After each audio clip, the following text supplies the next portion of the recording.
দেখ 5-এরটা আমি আবার করাচ্ছি। বলছে the average of 7 data is 34, the average of first 3 data is 28, the average of next 2 is 47, find the average of last 2 data. আচ্ছা, আগের ক্লাসে যেভাবে করালাম সবাই বুঝতে পেরেছিস তো?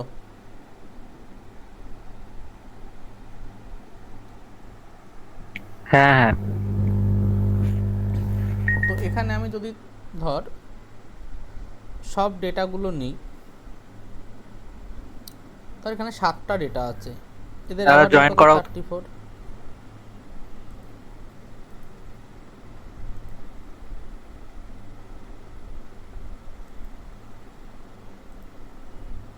তো এই 7খানা ডেটার অ্যাভারেজ 34। বলছে দ্য অ্যাভারেজ অফ ফার্স্ট 3, প্রথম 3খানার অ্যাভারেজ বলছে 28, পরের দুটোর বলছে 47, লাস্টে যে দুটো পড়ে থাকলো এই দুটোর অ্যাভারেজ কত জিজ্ঞাসা করেছে। আচ্ছা, আমাকে তো 34 অ্যাভারেজ বলে দিয়েছিল, ওভারঅল 34, তার মানে আমি ধরে নিতে পারি সবার মোটামুটি সবারই 34 করে ভ্যালু আছে, কারোর কম কারোর বেশি আছে। কিন্তু আগের দিন আমরা যেটা শিখলাম যে অ্যাভারেজ 34 মানে আমি যদি সবার 34 করেও নিই তাহলে কোনো এখানে টোটালে কোনো প্রবলেম হবে না, মানে টোটাল সামটা একই থাকবে। এবার এদেরকে 34 মানে অ্যাভারেজ মানে আমি সবার 34 করে ধরবো, তাতে টোটাল সাম দেখ এখানে টোটাল সাম কত হবে? 34 × 7 হবে, যার সাথে 28 8 আর থাকলো 2, মানে এতটা টোটাল হবে। 7খানা নাম্বারের টোটাল 238 হবে। এবার কোথাও কম আছে কোথাও বেশি আছে, দিয়ে অ্যাভারেজ করে দেখলাম 34, মানে আমরা এই কম বেশির বদলে যদি প্রত্যেকে 34 করেও ধরি তাহলে আমাদের কোনো ভুল হবে না। আচ্ছা, 34 করে ধরলে এখানে দেখ এই প্রথম তিনটের কত? 28 করে, তার মানে একটার কত করে কম আছে? 6 করে কম আছে। 34 হওয়ার কথা 28, তার মানে -6। এরকম কটা আছে? 3টে আছে, তার মানে এখানে টোটাল কত হলো? -18। এখানে কি 34 হওয়ার কথা 47 হয়েছে, মানে কি 13 বেশি, তার মানে এখানে কত? +26। এবার দেখ 34 করে ধরলে এখানে যত হতো তার থেকে এখানে 18 কম আছে, আর এখানে 26 বেশি আছে, তার মানে এই দুটোকে যদি মেলাই, এই দুটোকে মিলে এখানে 8 বেশি আছে।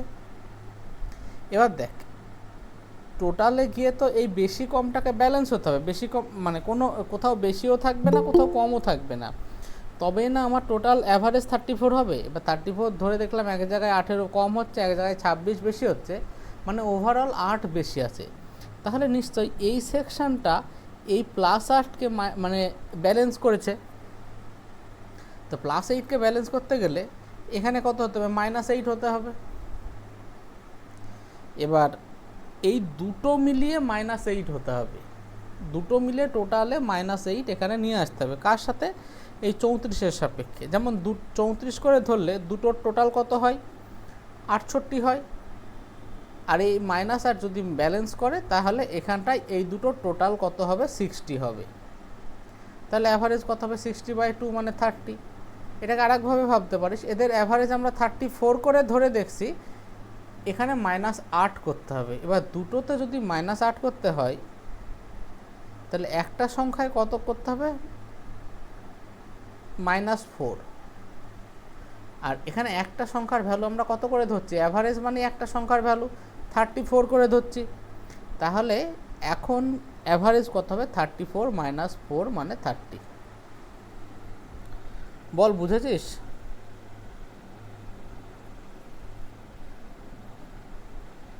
হ্যাঁ দাদা, বোঝা গেছে। সবাই বল। হ্যাঁ হ্যাঁ সৌরভ, বুঝেছিস দাদা ভাই? Clear clear.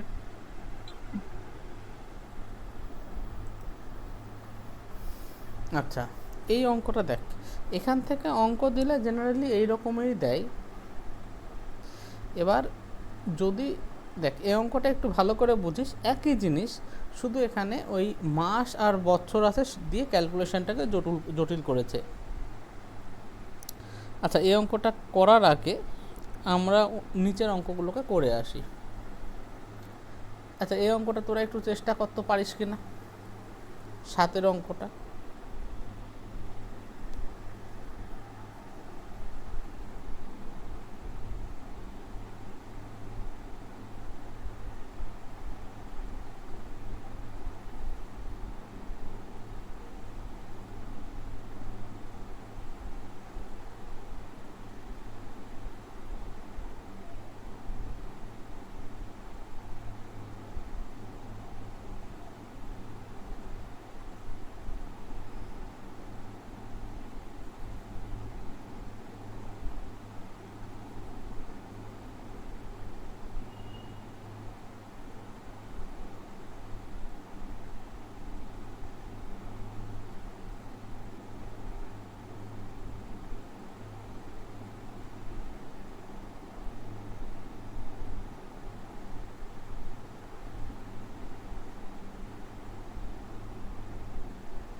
হবে?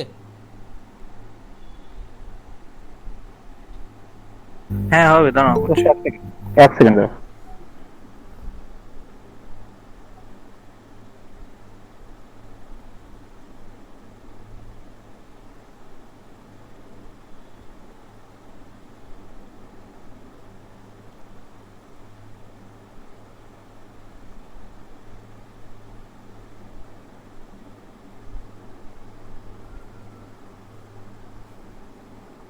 $72?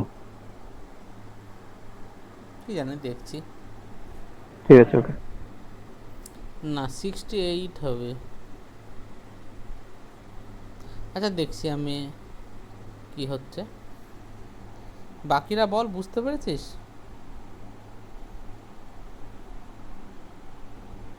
হ্যাঁ বুঝেছি, লাস্ট পার্টটা করছি তো। দাদা লাস্ট পার্টটা বুঝতে পারলাম না। বুঝতে পারলে না?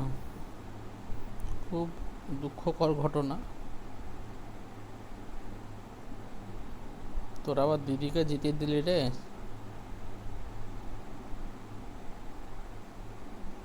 আমি করাচ্ছি, তোরা একটু যতটা পারিস চেষ্টা কর, তারপর আমি করাচ্ছি।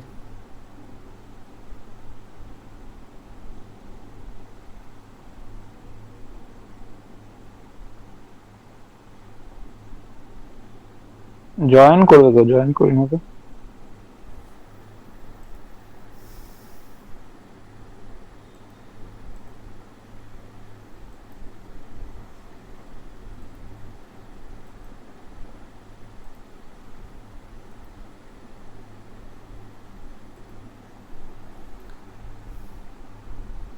আচ্ছা, আমি বলছি এবার। হ্যাঁ, দেখ, বলছে the average of 9 data is 79, মানে 9খানা ডেটা আছে, average 79। Average of first 2 data is 75, প্রথম দুটোর কত? 75। Average of next 4 data is 87। এবার বলছে 8, দেখ এবার 4 2 6 হলো। এবার 3খানা ডেটা বাকি আছে, 7th, 8th আর 9th। বলছে 8th data is 5 more than 7th data, মানে 8th ডেটাটা 7th ডেটার থেকে 5 বেশি এবং 1 মোর দ্যান 9 ডেটা, মানে 9th ডেটার থেকে 1 বেশি। তো 8th ডেটাটা যদি x হয়, এটা 7th থেকে 5 বেশি, তার মানে এটা নিশ্চয়ই x মাইনাস 7, আর 9th থেকে 1 বেশি, তাহলে এর ভ্যালু হচ্ছে x মাইনাস 1। এটুকু কে বুঝতে পারিস নি? x-7 নাকি x-5? এই সরি, x মাইনাস 5। 5 বেশি বলেছে। হ্যাঁ, x মাইনাস 5 বলছে যে 8th ডেটাটা 7th থেকে 5 বেশি এবং 9th থেকে 1 বেশি। তো আমি 8thটাকে যদি ধরে নিই x, তাহলে 7টা এর থেকে 5 কম।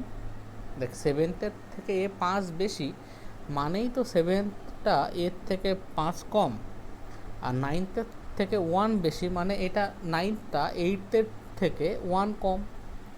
তাহলে এর ভ্যালু যদি x হয়, এর ভ্যালু হবে x-5, আর 9th-এর ভ্যালু হবে x-1। এটুকু কার কার বুঝতে অসুবিধা আছে বল?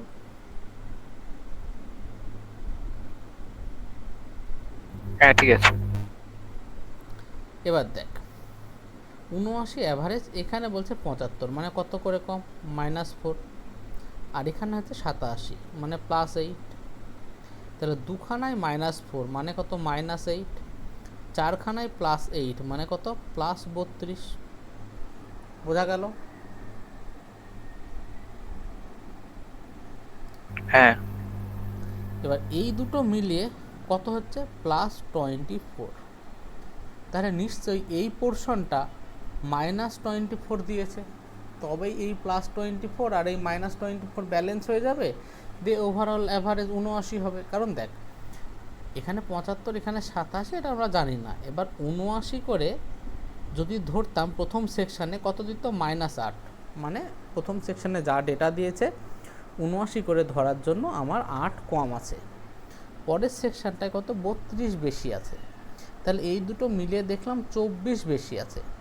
এবার 79 করে, 79 যেহেতু অ্যাভারেজ, তার মানে সবার যদি 79 করে ধরি, তাহলে এই বেশি কম হওয়ার তো কথা না, ওভারঅলে তো বেশি কম হবে না, কারণ 79 তো এদের অ্যাভারেজ, কারোর বেশি আছে কারোর কম আছে। তাহলে এই সেকশনটা যেমন 24 বেশি প্রডিউস করলো, নিশ্চয়ই পরের সেকশনটা 24 মাইনাস করবে বা 24-এর ঘাটতি থাকবে। তখন এই দুটো ব্যালেন্স হয়ে এখানে কোনো মানে এক্সেস কোনো নাম্বার তৈরি হবে না, তার মানে অ্যাভারেজ 79। আচ্ছা, তার মানে আমাকে এই সেকশনটা থেকে 24 কম নিতে হবে বা মাইনাস করতে হবে। এবার 3 জনের 24 কম নেওয়া মানে একজনের ক্ষেত্রে কত করে কমানো? 8 করে কমানো। তাহলে এখানকার অ্যাভারেজ 79 ধরছিলাম, তার থেকে 8 কমাতে হবে। তার মানে এইখানকার এই 3 জনের অ্যাভারেজ কত? 79 মাইনাস 8 মানে হচ্ছে 71। তাহলে এই 3 জনের দেখ, এইখান থেকে তুই x-5 x-1 এখান থেকে তো অ্যাভারেজ বের করতে পারবি না, বা করতেও পারিস, বা সামও করতে পারিস। এই তিনটের যোগফল কত হবে? 3x - 6 সমান এদের অ্যাভারেজ কত? 71। তাহলে সাম কত? 3 জনের যোগফল কত? 71 × 3। তাহলে 3x - 6 সমান হবে 3, 3x সমান হবে 219। তাহলে x সমান হবে 73। আমাকে বলছে ক্যালকুলেট দ্য 9th অবজারভেশন। তাহলে 9th অবজারভেশন কত? x - 1 মানে হচ্ছে 72। এটা হচ্ছে 9th অবজারভেশন। এবার তোদের বললাম না যে এখানটায় সাম দিয়েও করতে পারিস, অ্যাভারেজ দিয়েও করতে পারিস। আচ্ছা, এই তিনটে যদি অ্যাভারেজ করি কি হবে? এই তিনটে সাম হচ্ছে 3x - 6, অ্যাভারেজ মানে কত? /3 সমান আমাদের নতুন অ্যাভারেজ কত পেলাম? 71। এটাকে করবি, একই ক্যালকুলেশন হবে। বল, এটা বুঝতে কার অসুবিধা আছে? হ্যাঁ ঠিক আছে। না ঠিক আছে। সবার ঠিক আছে তো? হ্যাঁ এবার সিজিএলে ভালো ভ্যাকান্সি আছে, উঠে পড়ে লাগ। যার যার প্রিপারেশান ভালো থাকবে, শেষে চাকরি পেয়ে যাবি। কিন্তু আমার দেখ, পড়ানোতে বেশি আর বাকি নেই। আমি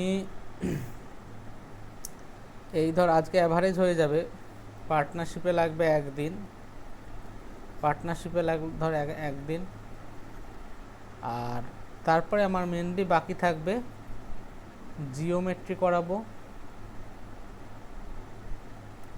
তারপর ট্রিগো করাবো। জিওমেট্রি করা মানেই তোরা মেনসুরেশন বুঝে যাবি। আমি করাবো মেনসুরেশন আলাদাভাবেই করাবো, কিন্তু ফর্মুলাগুলো সেম ফর্মুলা ইউজ হবে। আর ট্রিগোনোমেট্রি করা মানেই হাইট অ্যান্ড ডিস্ট্যান্স করে মানে হয়ে যাবে, একদম সেম ফর্মুলায় হাইট অ্যান্ড ডিস্ট্যান্স হয়ে যাবে। তো আমার বেসিক্যালি দেখতে গেলে দুখানা বড় বড় চ্যাপ্টার বাকি আছে। এবার দুখানা চ্যাপ্টার করানোর জন্য 2 মাস সময় লাগবে মিনিমাম, তার থেকে বেশি সময়ও লাগতে পারে। তো তোরা নিজেরা ভালোভাবে রেডি হো। আর একটা জিনিস হচ্ছে, আমি নেক্সট পরীক্ষা নেব এই সামনের সপ্তাহে SICI-এর ওপরে। ঠিক আছে, তোরা একবার রিভিশন দিয়ে নিস SICI-টাকে। বোঝা গেল? ডেট সামনের সপ্তাহে কত? সামনের সপ্তাহে কি বার? সামনের সপ্তাহে উইকেন্ডের দিকেই নেব। উইকেন্ডে নিও না গো, ওটা একটু দয়া করো আমার উপরে, মানে স্পেশালি আমার উপরে দয়া করো ওটা। আচ্ছা তো মানে দেখ দাদা 15 তারিখের অনলাইন পর নাও না। বল, 15 তারিখের পরে তো অনেক দেরি হয়ে যাবে রে। তাহলে ভালো করে মানে রিভাইসটা দিয়ে নিতাম। একটাই তো লেসেন ভাই, সিআইএসআই, আর তো কিছু না। ভাই সিআইএসআই তোমার সাথে আমার দুই তুলনা দিন হয়? আগে রিভিশন দিলি, সময় লাগবে অতদিন? না লাগবে না। সৌরভ বল। পেলে তো ভালো হতো, টাইম পাচ্ছি না তো, ধরো অনেক কাজ। একটু চেষ্টা কর না সামনের সপ্তাহে রেডি করে নিতে। সামনের সপ্তাহ মানে ধর ওই কত তারিখ হবে রে? তার জন্যই অন্য কিছু না। ও অন্যদের তো 12 তারিখ নেবে। আচ্ছা ঠিক আছে, তো 15 তারিখ কী বার বল? 15 তারিখ দেখে বলতে হবে এখন। তোমাদের কি শনি? 15 তারিখ শনিবার। তো ও হুম, ওঙ্কারের শনিবারটা একটু অসুবিধা ঠিক হবে আছে ঠিক বলছে। আছে, ওকে ওকে, না ঠিক আছে, নিয়ে নাও নিয়ে নাও নিয়ে নাও, আমি ম্যানেজ করে নিচ্ছি, তুমি নিয়ে নাও এক্সামটা নাও, আমি আমারটা দেখে নেবো। ঠিক আছে, তুই দেখ একটু টাইম এদিক ওদিক হলে কোনো অসুবিধা নেই, তোরা নিজেরা টাইম ঠিকঠাক করে দিবি তাহলেই হবে। হ্যাঁ, তুই 15 তারিখেই হ্যাঁ তো ঠিক আছে, সিআইএসআই এর একটা এক্সাম দিয়ে দিস। দেখ হ্যাঁ ফিক্সড, ওই ডেটটা একই ফিক্স সময় করো একদম। একই সময় যদি পরীক্ষা নাও দিতে পারিস চেষ্টা করিস দেওয়ার। তো যদি কোনো কাজ থাকে একটু এদিক ওদিক করে দিস, তবে সময়টাকে না ঠিকঠাকভাবে একই সময় মেনটেন দেবো, করে দিস। কোনো কাজই থাকে না, ব্যাচের পড়ানো থাকে, সন্ধ্যাবেলা থেকে পড়তে পারে না, সেদিন না হয় পড়াবো না, সিম্পলি অত না না বড় না, সড়ো কোনো তো ব্যাপার না, নেক্সট দিন তুই কোনোদিন পড়িয়ে দেবো, হয়ে গেল। তুই অন্য সময় দিস না পরীক্ষা, অত চাপের কিছু নেই। না না, পরীক্ষা অবশ্যই সিরিয়াস, ওটা চাপের ব্যাপার, আচ্ছা পড়ানোটা ঠিক চাপের আছে, না। শোন তাহলে আমাদের পার্সেন্টেজ পার্সেন্টেজ কতবার রিভিশন হয়েছে রে? দুবার। 2বার রিভিশন হয়েছে, এক্সামও 2বার হয়ে গেছে না? হ্যাঁ এক্সাম দুবার হয়ে গেছে, সিআইএসআই রেশ আগে একবার হয়েছিল, আর এবার রেশিও একবার, সিআইএসআই দুবার হয়ে গেছে। দ্বারা শোন, আমি এক একে বলছি। রেশিও প্রপোর্শন কতবার রিভিশন হয়েছে? এক। দুবার। 2বার হয়েছে ধর ওঙ্কার। দুবার হয়েছে। হ্যাঁ দুবার হয়েছে, ঠিক আছে। হ্যাঁ এক্সামও মনে হয় 2বারই হয়েছে। হ্যাঁ এক্সাম দুবার হয়েছে। তারপরে profit loss, hmm, profit loss same. 2বার হয়েছে। প্রফিট লস দুবার দুবার হয়েছে। সিআইএসআই রিভিশন 2বার হয়েছে, এক্সাম একবার হয়েছে, আর একবার নেব আমরা। ঠিক আছে, হুম হুম হুম হুম হুম। আর কি চ্যাপ্টার বাকি থাকলো রে? Number system. Algebra. Number system, algebra. The time and work, boat stream, time. দাদা বলছিলাম আর একটা চ্যাপ্টার দিতে পারো, ছোট দেখে। না ওই দুটোই, টাইম ওই দুটোই বেশ, ডিস্টেন্স। তাহলে ঠিকই আছে। সরি, এখানটায় পাইপ সিস্টেম হবে।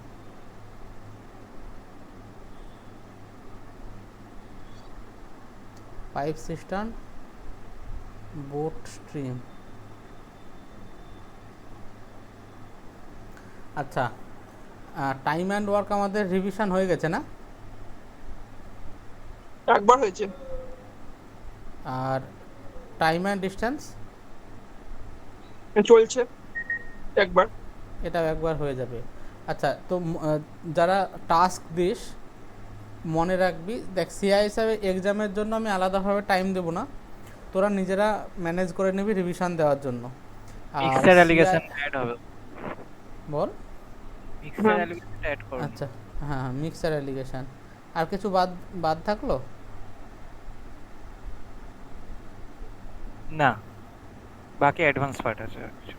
ঠিক আছে, এবার দেখ যারা টাস্ক দিচ্ছিস তারা time and work, time distance হয়ে যাওয়ার পর মিক্সার অ্যালিগেশনের টাস্ক দিবি, তারপরে এই তিনটেকে আর একবার করে রিপিট করাবি।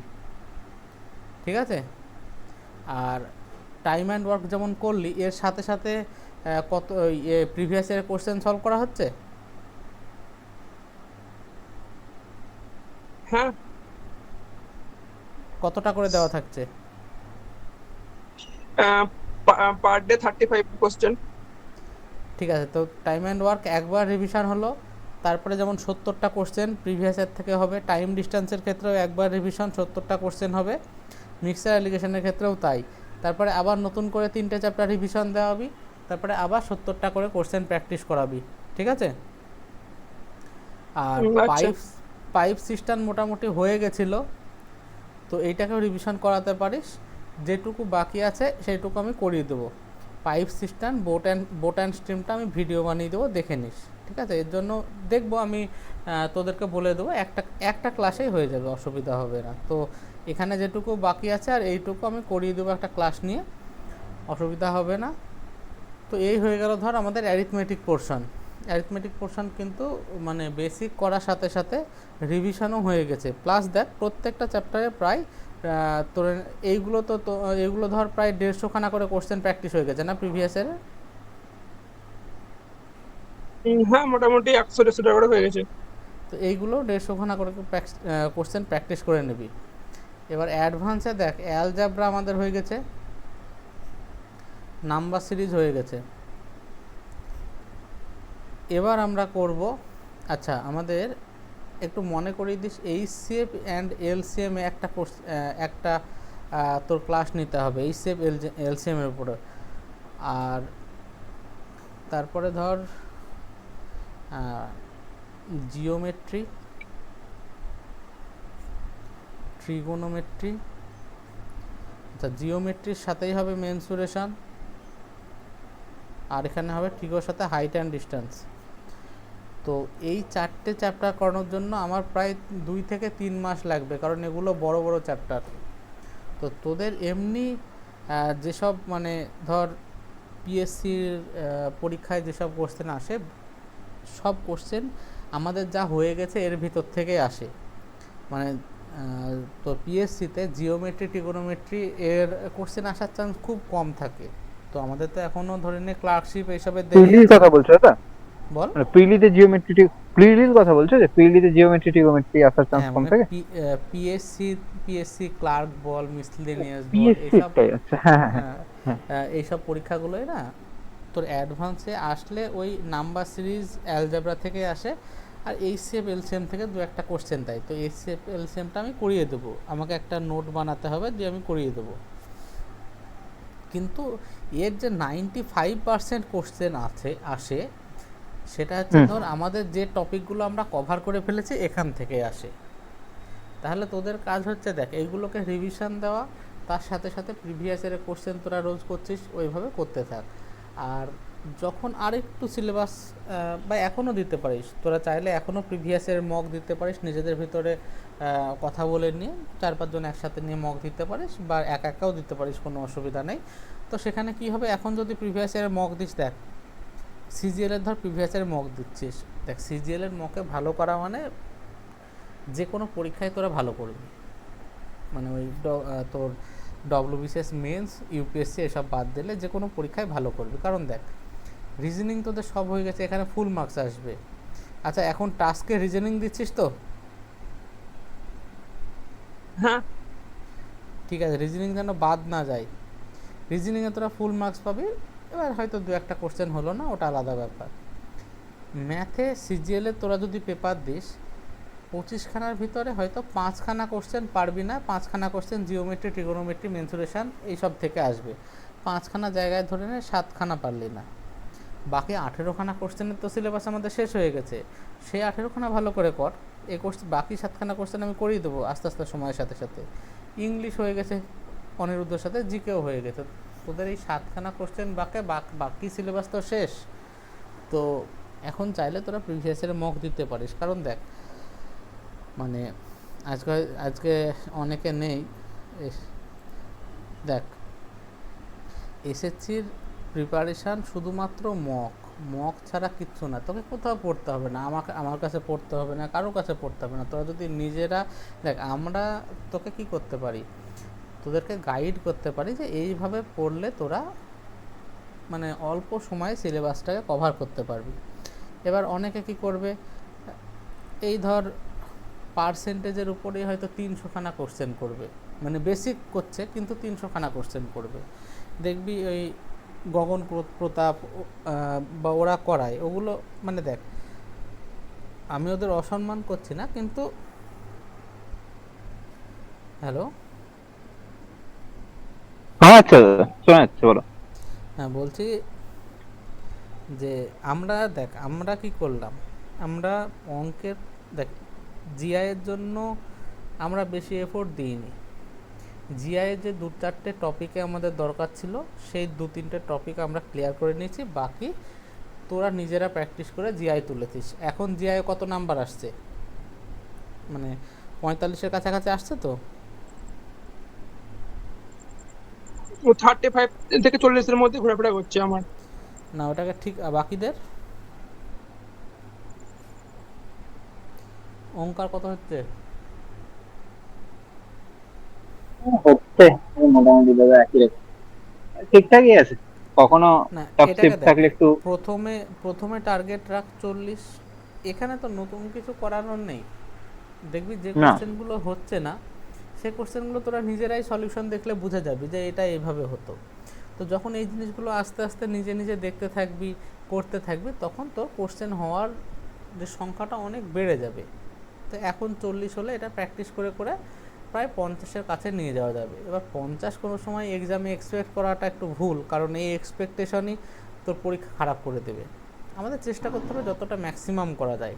তো ওই 45-এর উপরে স্কোর জেনারেলি জিআই থেকে যায়, তার জন্য তোদেরকে এখন প্রত্যেক দিন জিআই প্র্যাকটিস করতে হবে। দিয়ে যে কোশ্চেনগুলো হলো না, যেমন ধর সিরিজ হোক বা এই যেগুলো হয় না এখানে স্টার এরকম, এগুলো ঘুরতে থাকে, ঠিক আছে, এগুলো এই জিনিসটা আমারও হতো না। তো যে জিনিসটা হতো না তুই তার পেছনে একটু সময় দে, সেই কোশ্চেন ওই ধরনের কোশ্চেন সলভ কর, দেখবি আস্তে আস্তে হতে থাকবে। তো প্র্যাকটিস করে করে যে নাম্বারটা তোদের এখন 35 থেকে 40-এর ভেতরে দাঁড়িয়ে আছে, এই নাম্বারটাকে তোরা নিয়ে যা 45-এর কাছে। এখানে আমার কিছু হেল্প করার জায়গা নেই, এটা সম্পূর্ণ তোদের নিজেদের। বোঝা গেল? এবার হ্যাঁ ম্যাথের দাদা। ক্ষেত্রে আমরা কি করেছি, আমরা প্রত্যেকটা চ্যাপ্টার বেসিকটা মোটামুটি 50 থেকে 60 বা 70টা কোশ্চেনের ভিতরে কভার করে দিয়েছি। এর ভিতরে সম্পূর্ণ যত ধরনের টাইপের কোশ্চেন আসে আমি তোদেরকে করিয়ে দিয়েছি, বুঝিয়ে দিয়েছি। এবার এটা তোরা নিজেরাও করতে পারতিস, তাহলে কি সময় বেশি লাগতো। এবার অনেকে অনেক টিচার যেমন গগন প্রতাপ এরা করায়, আমি ওদেরকে অসম্মান করছি না, কিন্তু ব্যাপার হচ্ছে যে ওরা প্রত্যেকটা চ্যাপ্টারে 200-250খানা করে কোশ্চেন করায়। এবার তুই এইটাকে বারবার রিভিশন দিতে পারবি? সম্ভব না। দেখ আমরা 2 দিনে প্রত্যেকটা চ্যাপ্টার রিভিশন দিয়ে নিচ্ছি, এবার একটা চ্যাপ্টারে যদি 250খানা কোশ্চেন থাকে, এটাকে রিভিশন দিতে মিনিমাম 1 সপ্তাহ লাগবে। এই 1 সপ্তাহ যখন এটাকে রিভিশন দিবি আগেরগুলো ভুলে যাবি। তো এইভাবে করলে না মানে প্রচুর টাইম টেকিং প্রিপারেশান হয়, মানে তোকে অনেক সময় দিতে হবে। তো আমাদের মানে বা অনেকে হয়তো এইভাবে করতে ভালোবাসে, তো তার ক্ষেত্রে আলাদা, কিন্তু আমার মনে হয় আমার যত বন্ধুরা চাকরি করে সবার একই মত, সেটা হচ্ছে যে তুই টেক্সট বুকটা কনসাইজ রাখ, প্রত্যেকটা চ্যাপ্টার 50 থেকে 60খানা কোশ্চেন হলো, যাতে আমার রিভিশন দিতে সুবিধা হয়। হয়ে গেল ভালোভাবে রিভিশন। এবার যেমন তোরা প্রিভিয়াস ইয়ারের কোশ্চেন প্র্যাকটিস করছিস, সেই প্রিভিয়াস ইয়ারের কোশ্চেন প্র্যাকটিস করার সময় যদি কোনো নতুন ধরনের কোশ্চেন পাস, যে কোশ্চেনগুলো তোদের কঠিন মনে হচ্ছে সেইগুলো নিয়ে একটা নোটবুক বানাতে থাক। এই নোটবুকটা হাতে এক তো তোর ক্লাস নোট রাকেশ যাদবের, তার সাথে হচ্ছে এই নোটবুকটা, এই দুটোই হচ্ছে তোর প্রিপারেশান। তুই যখনই রিভিশন দিবি রাকেশ যাদবের ক্লাস নোটকে তোর আরও 2-4বার রিভিশন দেওয়ার পর বারবার রিভিশন দেওয়ার দরকার হবে না। তুই এই নোটবুকটাকে রিভিশন দিবি যে এই কোশ্চেনগুলো আমার হচ্ছে না, এই কোশ্চেনগুলো টাইম খেয়ে নিচ্ছে, তো এইগুলোকে রিভিশন দিতে থাকলে এই কোশ্চেনগুলো পরীক্ষায় হতে থাকবে, তখন তো স্কোর বাড়তে থাকবে।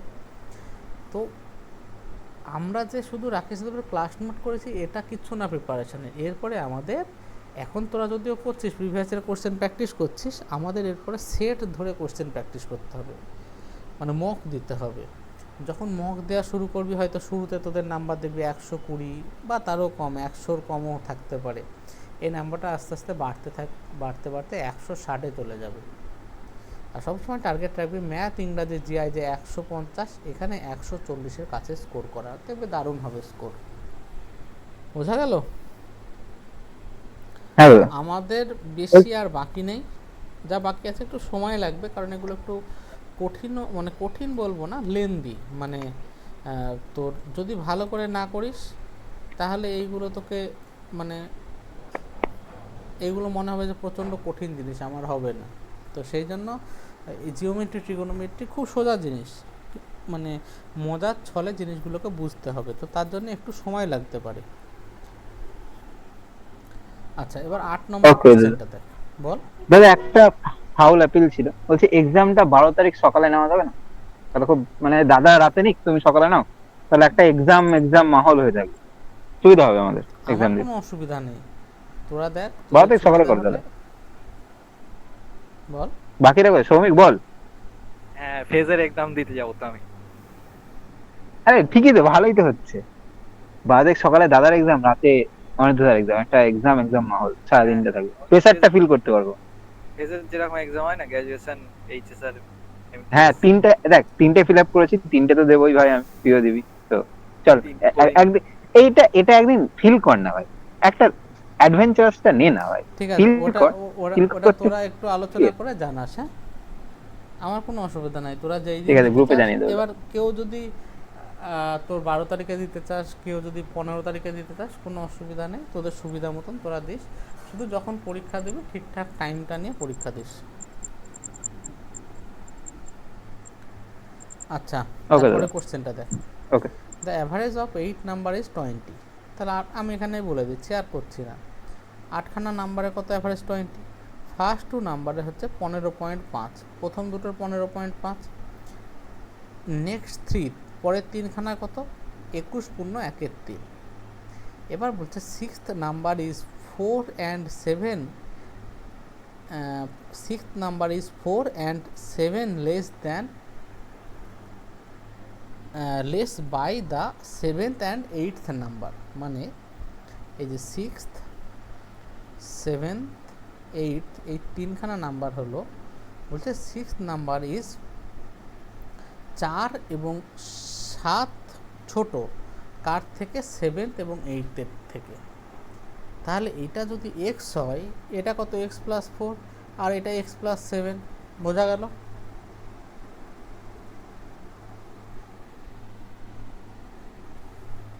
বল। হ্যাঁ হ্যাঁ, এবার দেখ, এখানে অ্যাভারেজ কত? 20, আর এখানে 15.5, মানে কত করে কম? 4.5 করে কম। এরকম সংখ্যা আছে দুটো, তাহলে টোটালে কত কম? 4.5 × 2 মানে -9। আর এখানে 20, এখানে 21.1, মানে কত বেশি? 1.1, মানে 4/3 বেশি। এরকম কতগুলো সংখ্যা আছে? 3খানা, মানে টোটাল কত বেশি? 4 বেশি। তাহলে -9 + 4 করে কত হয়? -5। তাহলে নিশ্চয়ই এই জায়গাটায় +5 আছে, তবে এরা কম্পেনসেট করে 0 হবে বাঁ দিকটায়। তার মানে এই দিকটা টোটাল কত? 20 করে নিলে যা হবে তার থেকে 5 বেশি, বা 3খানা নাম্বারে টোটাল কত বেশি? 5 বেশি। তাহলে অ্যাভারেজে কত বেশি? একজনের কত বেশি? 5/3, মানে 1.2/3। তাহলে এখানে অ্যাভারেজ কত ছিল? 20।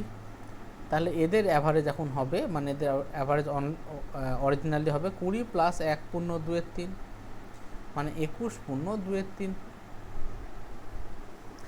তাহলে এটা সমান হচ্ছে 63, মানে 65/3। তাহলে এই তিনটের যোগফল কত?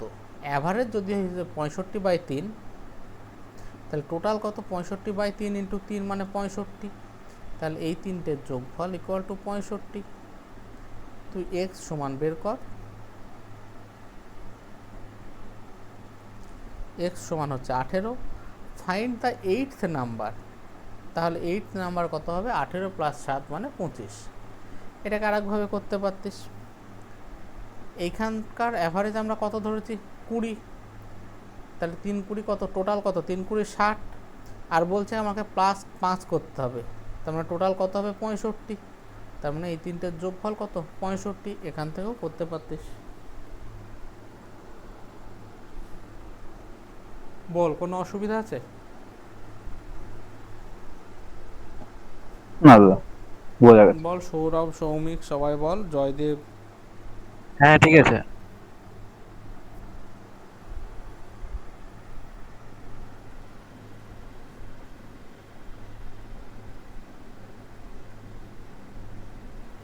মৌমিতা ম্যাডাম চুপচাপ, কি ব্যাপার?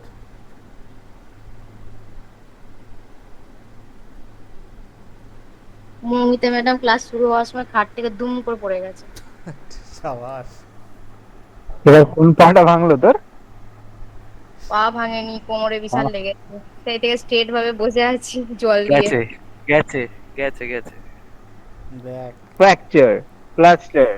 ডাক্তার দেখে নিস, অনেক সময় মানে একদম সেই হালকাভাবে ইয়ে হয়ে যায়, ফ্র্যাকচার ট্যাকচার হয়ে যায়, আমরা নেগলেক্ট করি, পরে গিয়ে অসুবিধা হয়।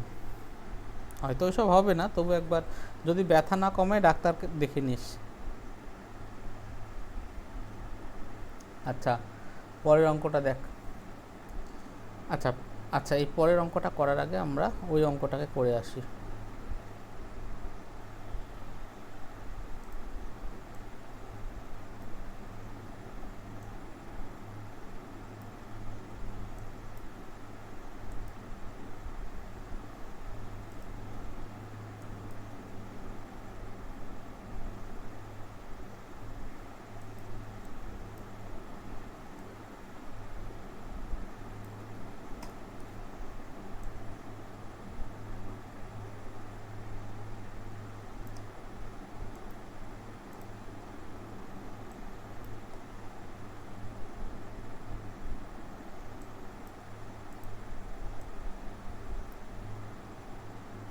দেখ, এই অঙ্কটা একই অঙ্ক।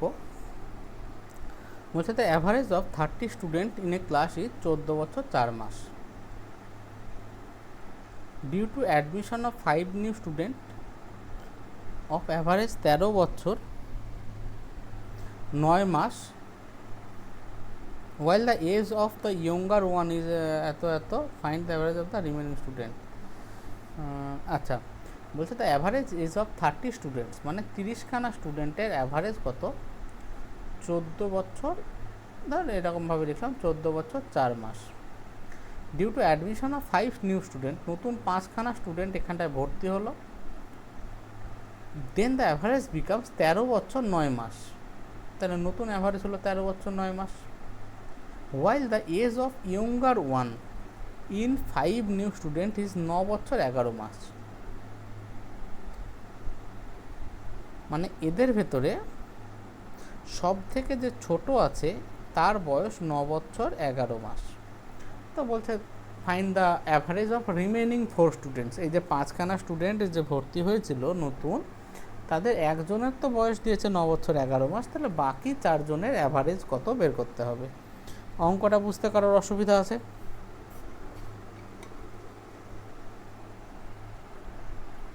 না।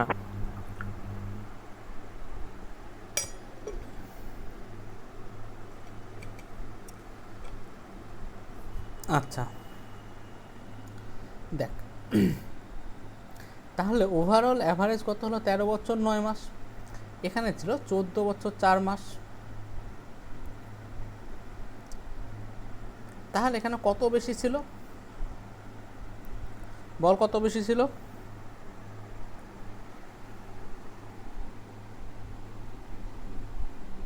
বল। 14 বছর 4 আর কত বলে? চোখ নাই, দেখ।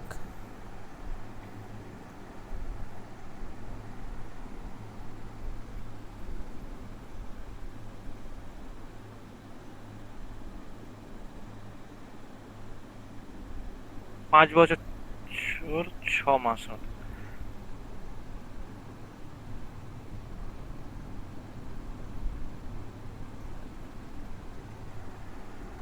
কত মাস হবে?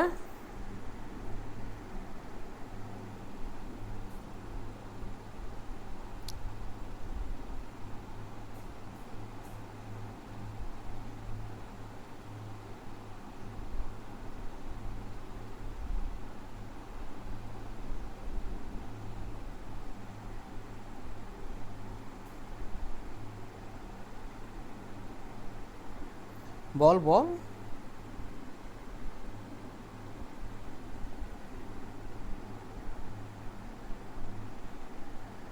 হ্যালো,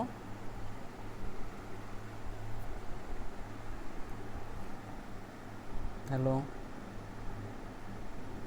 হ্যাঁ দাদা শোনা যাচ্ছে, বলো। বল বল, কত মাস বেশি এখানটায়?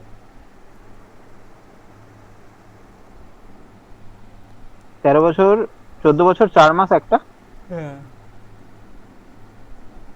আর একটা কত আছে জানো, 13 বছর ন ওভারঅল বছর 13 এগারো বছর মাস 9 একটা মাস। হ্যাঁ। তার ভিতরে প্রথম এক 30 জন, বছর টোটাল প্রথমে ছিল 30 জন, যাদের 14 বছর 4 মাস দিয়ে 5 জন যোগ দিল, তাহলে টোটাল 35 জন হয়ে গেল। এই 35 জনের এখন হয়ে গেল 13 বছর 9 মাস। তার মানে আমি ধরতে পারি এইখানে এই 35 জনের সবার অ্যাভারেজ বয়স কত, 13 বছর 9 মাস। এবার 13 বছর 9 মাস ধরতে গেলে প্রথম যে সেকশনটা সেটা বলছে 14 বছর 4 মাস, মানে কত মাস বেশি, 7 মাস বেশি। 7 মাস 30 জনের বেশি। 7 মাস বেশি মানে হচ্ছে 210 মাস বেশি। বোঝা গেল? হ্যাঁ ঠিক ঠিক আছে, আছে। ওকে। এবার এই 210 মাস যেটা বেশি হলো, নিশ্চয়ই এরা 210 মাস কম নিয়ে এসেছিল। দেখ, এদের তো ছিল হ্যাঁ 14 বছর 4 মাস, এরা জয়েন করাতে 13 বছর 9 মাস হয়ে গেল। এবার এই 13 বছর 9 মাসের তুলনায় 14 বছর 4 মাস যদি দেখি, এই 30 জনের 210 মাস বেশি আছে। তার মানে নিশ্চয়ই এখানে 210 মাস কম নিয়ে এসেছিল, তাই এরা 210 মাস এদের থেকে এদেরকে দিয়েছিল, দিয়ে ওভারঅল অ্যাভারেজ এজ কত করেছিল, 13 বছর 9 মাস। ঠিক আছে? হ্যাঁ ঠিক আছে। বা ঠিক মোদ্দা আছে। কথা হচ্ছে এখানে যে প্লাস 210 মাস হচ্ছে, এখানে মাইনাস 210 মাস হবে। এবার কতজনের হুম 210 মাস? 5 জনের। 5 জনের তাহলে একজনের কত? 42। 42 মাস। 42 মাস মানে হচ্ছে 3 বছর 6 মাস হ্যাঁ। হলো। হুম তার মানে এই অ্যাভারেজ 13 বছর 9 মাসের থেকে এদের অ্যাভারেজ 3 বছর 6 মাস কম। তার মানে এদের অ্যাভারেজ হচ্ছে 10 বছর 3 মাস। বোঝা গেল? 3 বছর 6 মাসটা মাইনাস করলো, তাই তো? হ্যাঁ, কারণ এদের অ্যাভারেজ কত, 13 বছর 9 মাস। এবার এদের 13 বছর 9 মাস নিয়ে আসেনি, কারণ এই 210 মাস আমাকে মাইনাস করতে হবে। 210 মানে 3 হ্যাঁ বছর 6 মাস। তাহলে 6 মাস। এদের অ্যাভারেজ হবে 13 বছর 9 মাস মাইনাস 3 হ্যাঁ, বছর ঠিক 6 আছে। মাস মানে 10 বছর 3 মাস। এবার এই 5 জনের, এই 5 জনের 1 2 3 4 5, এদের অ্যাভারেজ বয়স হচ্ছে 10 বছর 3 মাস। যার ভিতরে একজনের বলছে 9 বছর 11 মাস। তাহলে এ এখান থেকে কত কম? 4 মাস কম। 4 মাস কম। তাহলে নিশ্চয় এই 4 জন মিলে 4 মাস প্লাস আছে। হুম তাহলে 4 জনে প্লাস 4 মাস যদি বেশি হয়, তাহলে প্রত্যেকের ঘাড়ে 1 মাস করে বাড়বে।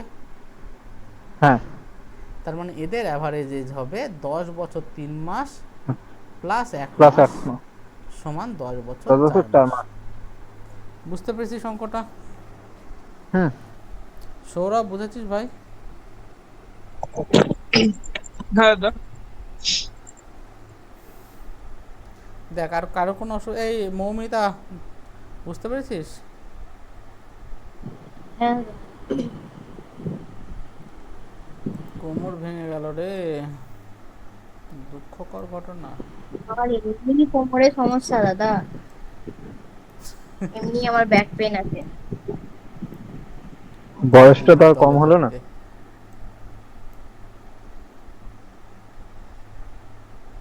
আচ্ছা, আমি মরলেও তোকে নেমন্তন্ন করবো না। আমাদেরও করিস ভাই। হ্যাঁ, তোমাদের সবাইকে করবো, খালি ওম বাদে। আচ্ছা, এই অঙ্কটা দেখ, এতক্ষণ যেগুলো অঙ্ক করালাম না, এটা অ্যাভারেজের একটু ডিফিকাল্ট টাইপের অঙ্ক। আমরা প্রথম দিন যেভাবে করছিলাম অ্যাভারেজের অঙ্ক, যে টোটাল ধরে, তো ওইভাবে আগে যেভাবে করতাম, তো সেইভাবেও তুই করতে পারিস, কিন্তু দেখ একটু যদি আমরা থট প্রসেস চেঞ্জ করি,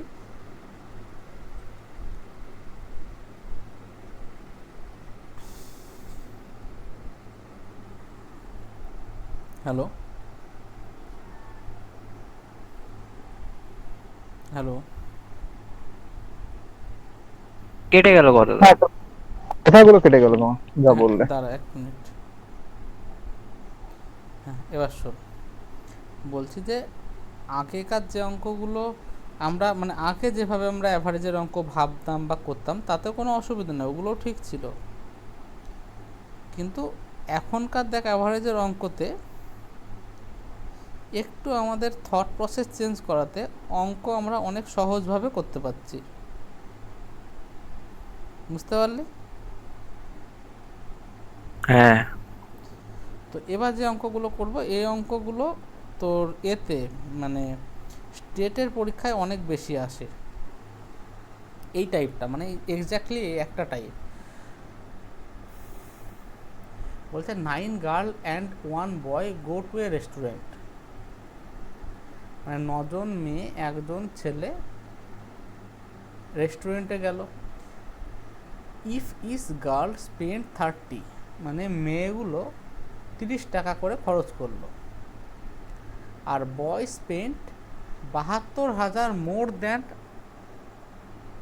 the average expenditure of all, মানে এই বয় এবং গার্ল এদের খরচ মিলিয়ে যে অ্যাভারেজ এক্সপেন্ডিচার হবে তার থেকে কত টাকা, দেখ গার্লগুলো তো খরচ করছে 30 টাকা, ধর মেয়েগুলো টাকা বেশি দেয়নি 30 টাকা করে দিয়েছে, আর ছেলেটা গিয়েছে পণ্ডিতি মারার জন্য, সে গিয়ে 1000 টাকা খরচ করে দিল, তো নিশ্চয়ই অ্যাভারেজ কত হবে, 30-এর থেকে বেশি হবে আর 1000-এর থেকে কম হবে।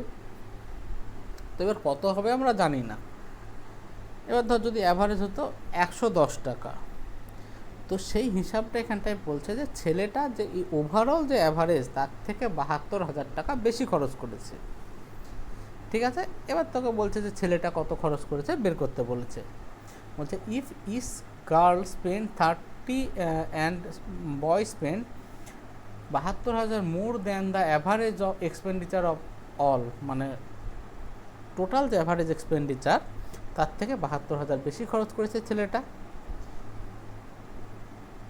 Find the amount spend by the boy, ছেলেটা কত টাকা খরচ করেছে। তো এই অঙ্কটাকে এক্স ধরা ছাড়া গতি নেই, আমি ধরে নিলাম তাদের ওভারঅল এক্সপেন্ডিচারের অ্যাভারেজ কত এক্স, তাহলে টোটাল কতজন আছে, 9জন বয় 1জন, 9জন গার্ল 1জন বয়, এদের যদি অ্যাভারেজ এক্সপেন্ডিচার হয় এক্স, তাহলে টোটাল এক্সপেন্ডিচার কত হয় 10x, বোঝা গেল?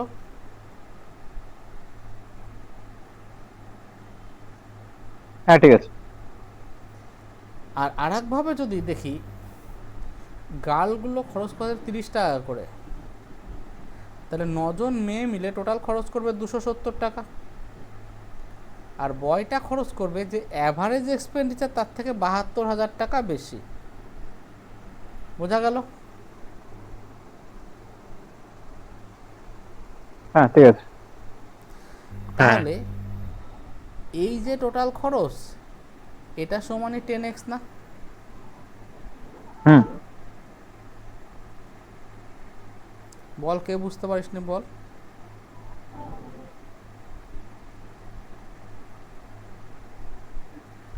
বল। হ্যাঁ, দাদা ঠিক আছে। আবার বলো। দেখ বলছে যে 9জন মেয়ে আর 1জন ছেলে খেতে গেছে, এবার মেয়েগুলো 30 টাকা করে খরচ করে এবং ছেলেটা টোটাল যে অ্যাভারেজ এক্সপেন্ডিচার তার থেকে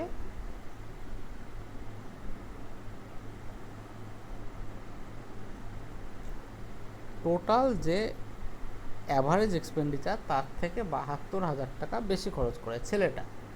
তা আমি ধরে নিলাম টোটাল অ্যাভারেজ এক্সপেন্ডিচার কত এক্স, এই 10 জনের 9জন ছেলে 1জন 9জন মেয়ে 1জন ছেলে, এই 10 জনের অ্যাভারেজ এক্সপেন্ডিচার কত এক্স, তাহলে 10 জনের টোটাল এক্সপেন্ডিচার কত 10x, বোঝা গেল? বল সৌরভ।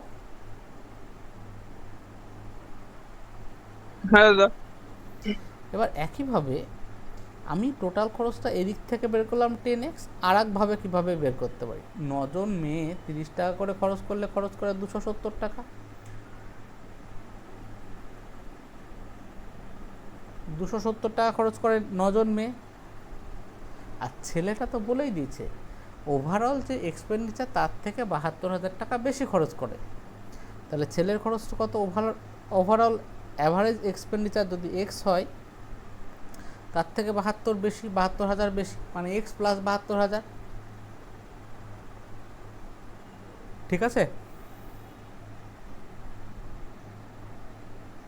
হ্যাঁ সৌরভ বল। হ্যাঁ হ্যাঁ, তারপরে 10x সমান দুটোকে যোগ করলে আচ্ছা হ্যাঁ ঠিকই আছে। তাহলে এইটা গার্লগুলোর খরচ, এইটা বয়ের খরচ, তাহলে এই দুটো যোগ করা মানে টোটাল খরচ, আবার এইটাও টোটাল খরচ, এই দুটো তো সমান হবে। দিয়ে এক্সের ভ্যালু এখানটায় বের করবি, এই 9 দিয়ে কাটবি, 9 দিয়ে কাটলে হবে 80030। বোঝা গেল?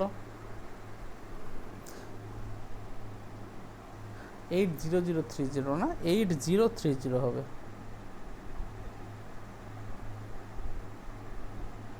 $8,030 টাকা কার ভ্যালু? এক্সের ভ্যালু।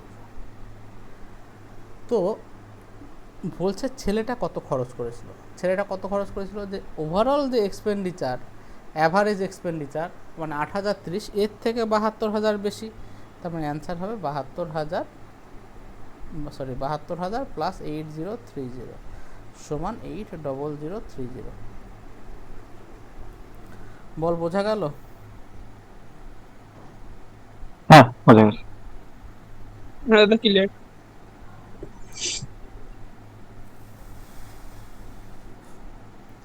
11 অঙ্কটা দেখ, এটা পারিস নাকি দেখ তো, আমি আর করাবো না।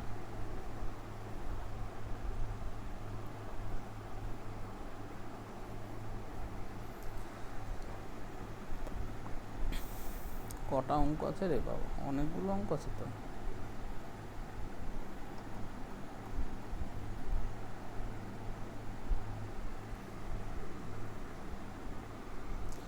এগারোটা পারিস নাকি দেখ।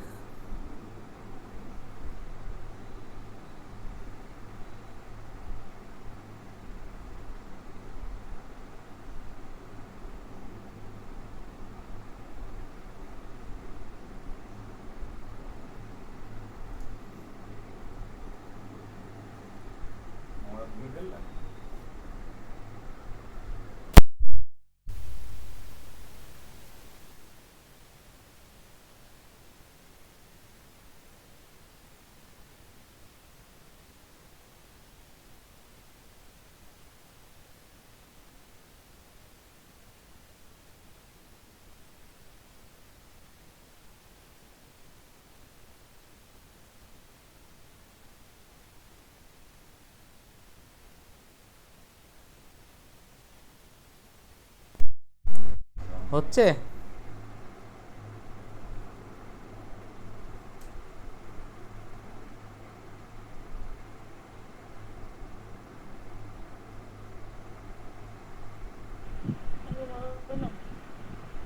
হয়ে যাবে। বল কার কার হয়েছে, কার হয়ে কার যাবে। হয়নি বল। দাদা, বলো না একবার। দেখ বলছে 3 years ago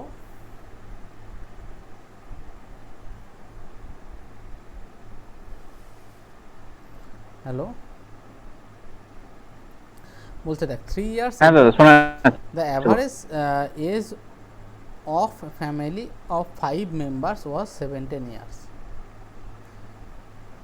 মানে 3 বছর আগে একটা ফ্যামিলির অ্যাভারেজ ছিল 17 বছর। A baby have been born having been born the average age of the family is the same today। মানে দেখ 3 বছর আগে, আচ্ছা 3 বছর আগে যদি এদের অ্যাভারেজ এজ হয়, আচ্ছা ফ্যামিলিতে কতজন মেম্বার আছে, 5 জন মেম্বার আছে, কখন 3 বছর আগে, 3 বছর আগে ফ্যামিলিতে ছিল 5 জন মেম্বার এবং এদের অ্যাভারেজ এজ ছিল 17 বছর। এবার বল 17 বছর ছিল 3 বছর আগে, তাহলে এই 5 জন মেম্বারের এখন অ্যাভারেজ এজ কি 20 না? 3 বছর আগে হ্যাঁ আমার হ্যাঁ হ্যাঁ এজ যদি 17 থাকে, এখন 20 হবে না? হ্যাঁ 20 হবে। বোঝা গেল?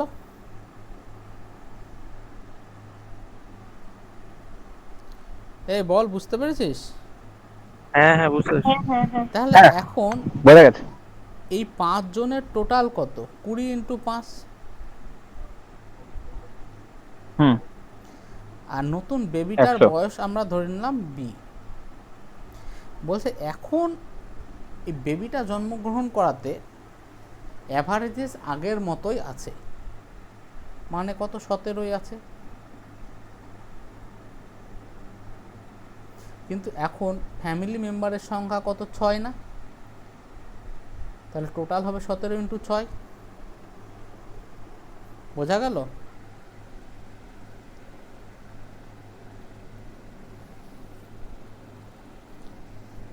হ্যাঁ দাদা ঠিক আছে। বোঝা গেছে। বল বল, কেউ না বুঝতে পারলে বল। তাহলে বি সমান বের করবি, এখানে 2 বছর বের ঠিক করবি। আছে। আচ্ছা, এটাকে আর একভাবে করতে পারি। এখন অ্যাভারেজ কত? 6 জনের, 6 জনের অ্যাভারেজ 17।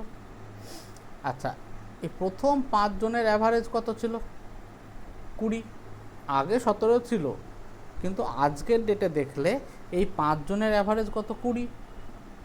এই একজনের বয়স আমি জানি না, যে নতুন বেবি এসেছে তার বয়স আমরা জানি না। আর এখন সবার অ্যাভারেজ হয়ে গেছে 17। আচ্ছা, এবার টোটাল অ্যাভারেজ যদি 17 হয়, 17 থেকে এটা কত কম? এ কত বেশি? 3 বেশি। তাহলে 5 জনে 3 করে বেশি মানে +15। তাহলে নিশ্চয়ই এখানে -15 করতে হবে। কার সাপেক্ষে এর অ্যাভারেজ কত? 17 ধরতে হবে। 17 থেকে -15 মানে বি এর ভ্যালু কত হবে? 2 হবে। এইভাবেও করতে পারিস। ঠিক আছে?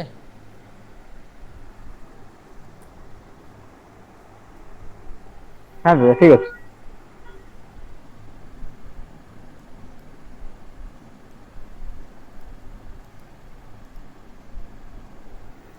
তারপরে একটু অঙ্কটাকে পড়ে নে সবাই।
বুঝতে পারছিস কিছু?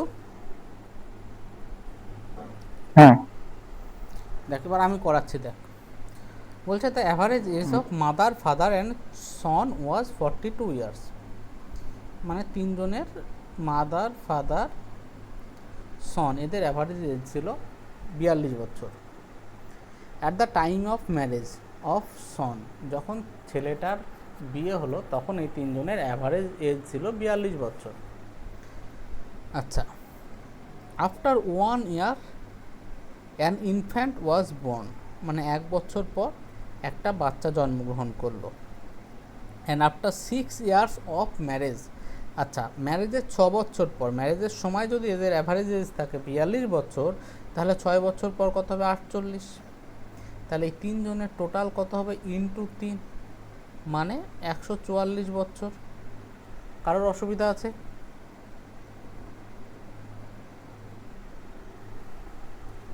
বল। এটা আরেকবার বলো। দেখ বলছে মাদার, একটা ধর মাদার ফাদার সন, মানে একটা ছেলে এবং তার মা বাবার বয়সের গড় ছিল 42 বছর যখন ছেলেটার বিয়ে হচ্ছিল, এবং বিয়ের 1 বছর পর ছেলেটার বাচ্চা হয়, এবং বিয়ের 6 বছর পর এদের যে টোটাল অ্যাভারেজ এজ হয় ফ্যামিলির, সেটা হয় 36 বছর।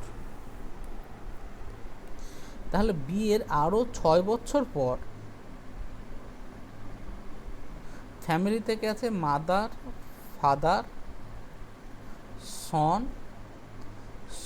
মানে ছেলের বউ আর নাতি।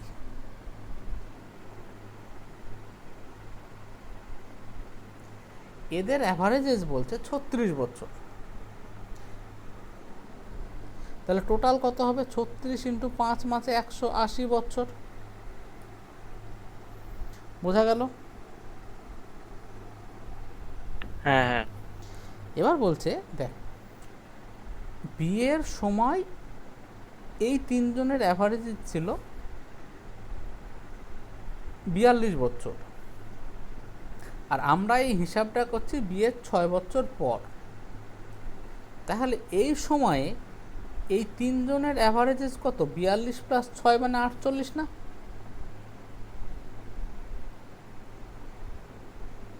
হ্যাঁ হ্যাঁ 48 হবে। তার মানে এই তিনজনের ভ্যালু কত 48। আর বিয়ের 1 বছর পর নাতি হয়েছিল, আর আমরা এই ক্যালকুলেশনটা করছি 6 বছর পর। তাহলে নাতির বয়স 5 বছর না?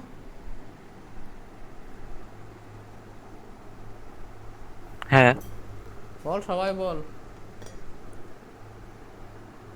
হ্যাঁ ঠিক দাদা কি আবার ঠিক বলো। ঠিক। দেখ ধর একটা ছেলে এবং তার মা বাবার বয়স দেওয়া আছে, বয়সের গড় 42 বছর যখন এই ছেলেটার বিয়ে হচ্ছিল, প্যান্ডেল হয়েছে, লাইটিং হয়েছে, বিয়ে হচ্ছিল। বিয়ের 1 বছর পর বাচ্চা হয়, এবং বিয়ের 6 বছর পর এদের অ্যাভারেজ এজ হয় 36 বছর। তাহলে বিয়ের 6 বছর পর ফ্যামিলিতে কে আছে? মাদার ফাদার সন, মানে মা বাবা ছেলে, ছেলের বউ, সনস ওয়াইফ এবং নাতি। এই 5 জনের অ্যাভারেজ এজ বলতে 36। তাহলে টোটাল কত 36 ইন্টু 5 মানে 180। এবার এই মাদার ফাদার সন এদের অ্যাভারেজ এজ ছিল বিয়ের সময় 42, আর আমরা এই হিসাবটা করছি বিয়ের 6 বছর পর। তাহলে বিয়ের সময় যদি 42 থাকে, এই সময় এই 6 বছর পর এদের অ্যাভারেজ কত 48। তাহলে এদের তিনজনের অ্যাভারেজ এজ এই সময় 48। এবার তিনজনের দেখ অ্যাভারেজ এজ যদি 48 হয়, তাহলে টোটাল কত 144। বোঝা গেল? সৌরভ বল। এটুকু বোঝা গেছে, তারপরে তুমি 5 করলে ওই নাতিটা, ওটা বুঝতে পারিনি। আচ্ছা, তুই আজকে বিয়ে করলি, 1 বছর পর তোর ছেলে হলো, 6 বছর পর আমরা হিসাব করছি, তোর ছেলের বয়স কত হবে? সৌরভের বিয়ে দাও দাদা। বল সৌরভ। তাহলে 5 বছর হবে। 5 বছর হবে।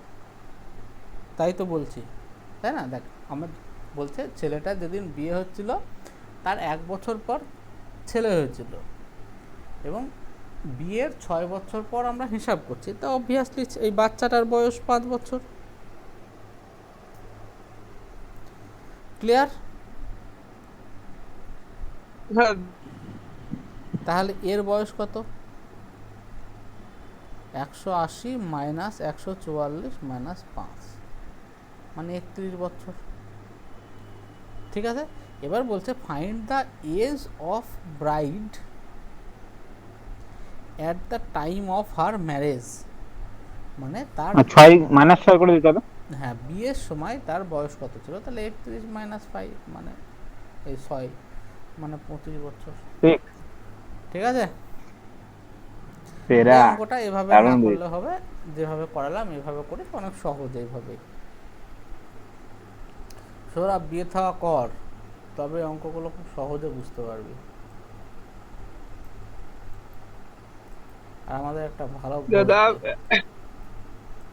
আগে চাকরি বাড়ি পাই তারপর তো দূর পাগল, চাকরি বাকরি হবে, বিয়েটা আগে।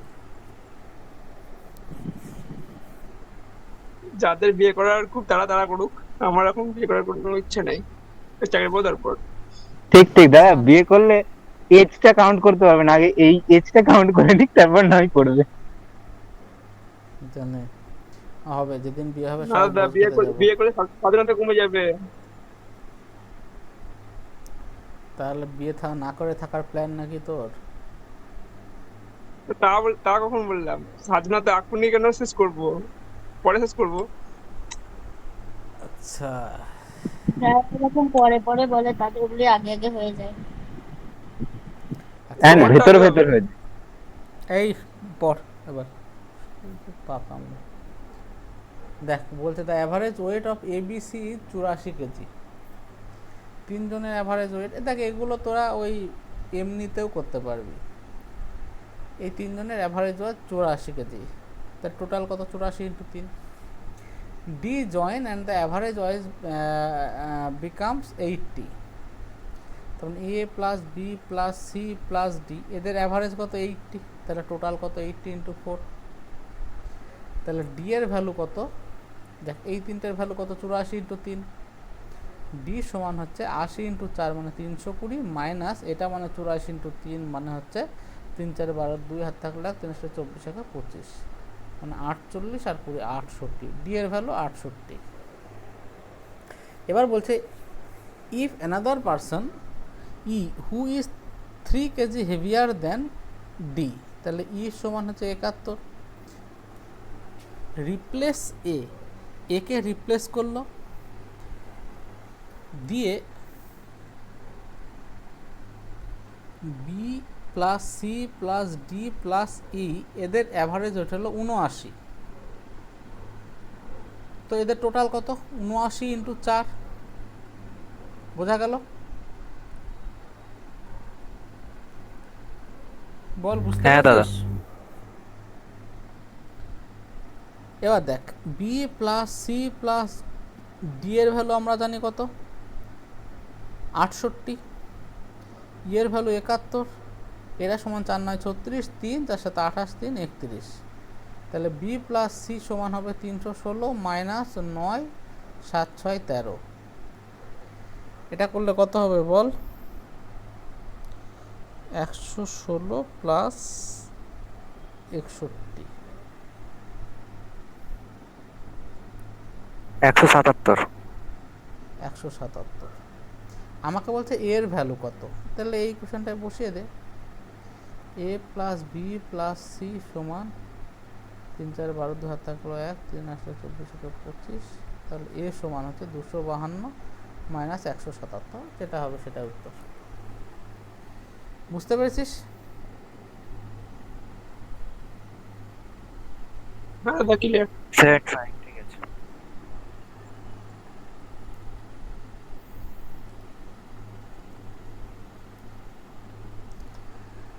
আচ্ছা 14 অঙ্কটা আমি পড়ে বলে দিচ্ছি, তোরা বুঝতে হয়তো অসুবিধা হতে পারে। বলছে average temperature of Monday Tuesday Wednesday Thursday is 31।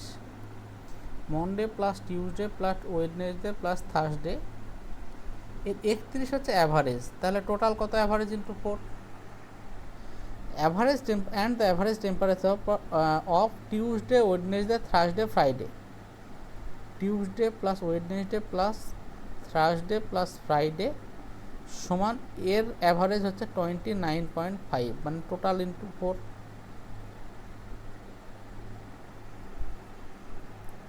হয়েছে।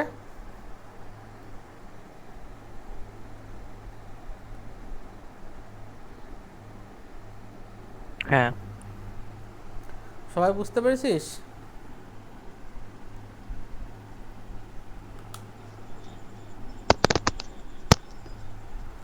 এই বল, বুঝতে পেরেছিস? হ্যাঁ দাদা।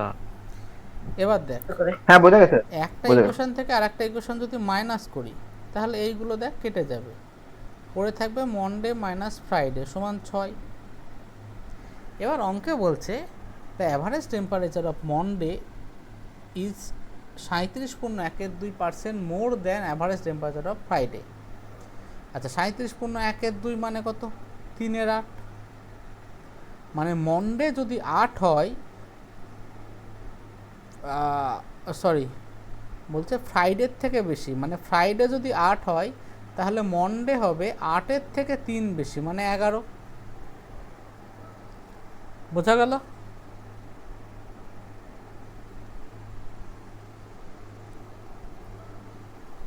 বল, কেউ না বুঝতে পারলে বল। হ্যাঁ বুঝতে পেরেছি। বলছে মনডেটা ফ্রাইডের থেকে 37.12% বেশি। 37.12% মানে 3/8। মানে ফ্রাইডে যদি হয় 8, তার থেকে মনডে 3 বেশি, মানে 11। তো এই যে 3 বেশি, এই 3-এর ভ্যালু এখানে কত দেওয়া আছে? 6। তার মানে 1 ইউনিটের ভ্যালু কত? 2। তার মানে মনডে সমান হবে 22, ফ্রাইডে সমান হবে 8 ইন্টু 2 মানে 16। বল, কেউ বুঝতে পারিস নি? বল। বুঝতে পেরেছি।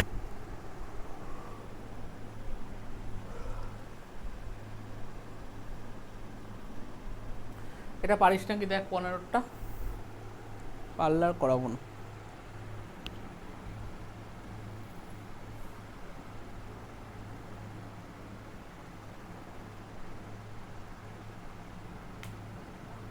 হয়ে যাবে, হয়ে যাবে। হয়ে যাবে তো? হ্যাঁ হ্যাঁ হ্যাঁ হ্যাঁ। হুম।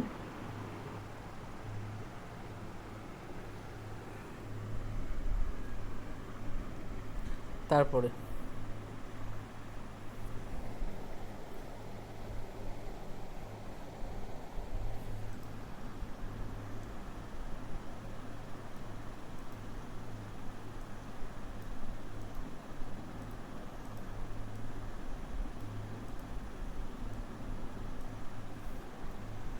ষোলোটা দেখ।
বল, হবে?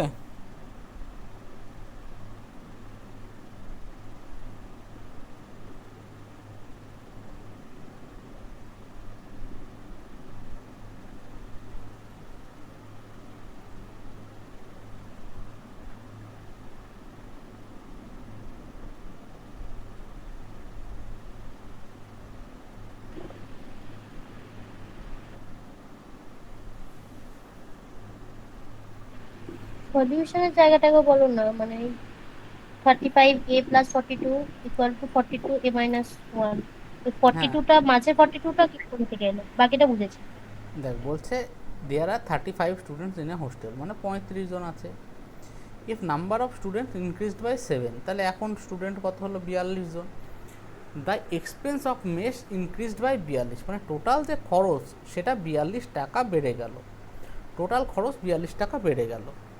While the average expenditure per head decrease by 1, আমি ধরে নিলাম আগে অ্যাভারেজ এক্সপেন্ডিচার ছিল এক্স টাকা, এখন হচ্ছে এক্স মাইনাস 1 টাকা।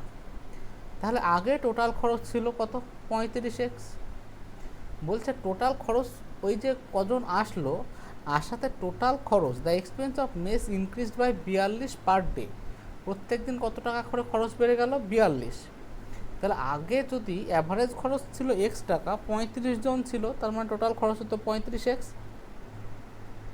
এই 7 জন আসাতে 42 টাকা বেড়ে গেল, মানে টোটাল খরচ হলো এত টাকা। কিন্তু এখন অ্যাভারেজ যে খরচ সেটা আগের থেকে 1 টাকা কমে গেছে, কিন্তু এখন সংখ্যা কত? 35 থেকে বেড়ে 42 হয়ে গেছে, তার মানে টোটাল কত? 42 ইন্টু এক্স মাইনাস 1। বল, বুঝতে পেরেছিস? বল, হ্যাঁ হ্যাঁ বুঝেছিস? বল হ্যাঁ গো। এই ওঙ্কাররা, বুঝতে পেরেছিস? হ্যাঁ দাদা। হ্যাঁ বোঝা গেছে। 17 দেখ, 17।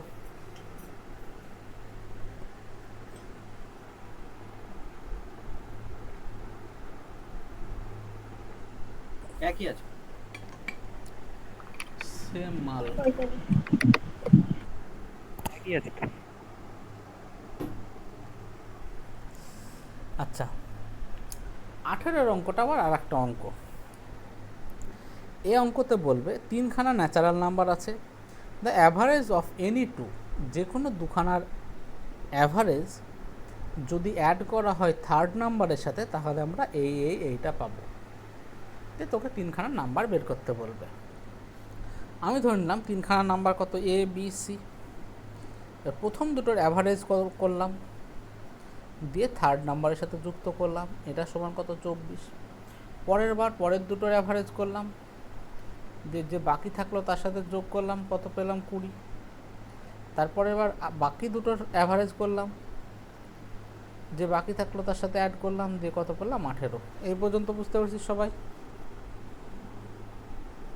হ্যাঁ হ্যাঁ হ্যাঁ। এইখান থেকে তোকে বলছে এ বি সি এর ভ্যালু বের করতে। আচ্ছা, এটা সমান আমরা লিখতে পারি এ প্লাস বি প্লাস 2c সমান 48, B plus C plus 2a সমান 40, C plus A plus 2b সমান 36। বোঝা গেল?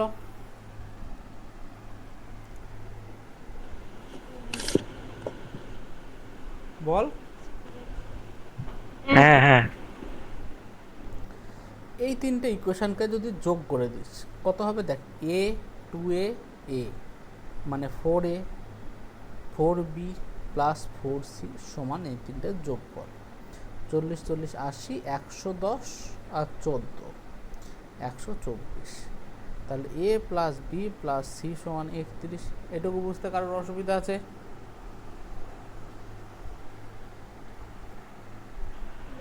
না। এবার এই ইকুয়েশনে যদি এইটা মাইনাস করে দিই, দেখ এ প্লাস বি প্লাস 2c আছে আর এ প্লাস বি প্লাস সি আছে, তাহলে মাইনাস করে দিলে শুধু সি পড়ে থাকবে, তাহলে সি সমান হবে 17। এখানে যদি বাদ দিই তাহলে এ পড়ে থাকবে, এ সমান হবে 9। এখানে বাদ দিলে বি থাকবে, বি সমান হবে 5। বল, কে বুঝতে পারিসনি? বল। হ্যাঁ ঠিক আছে, বুঝে গেছি। সৌরভ, বল ভাই।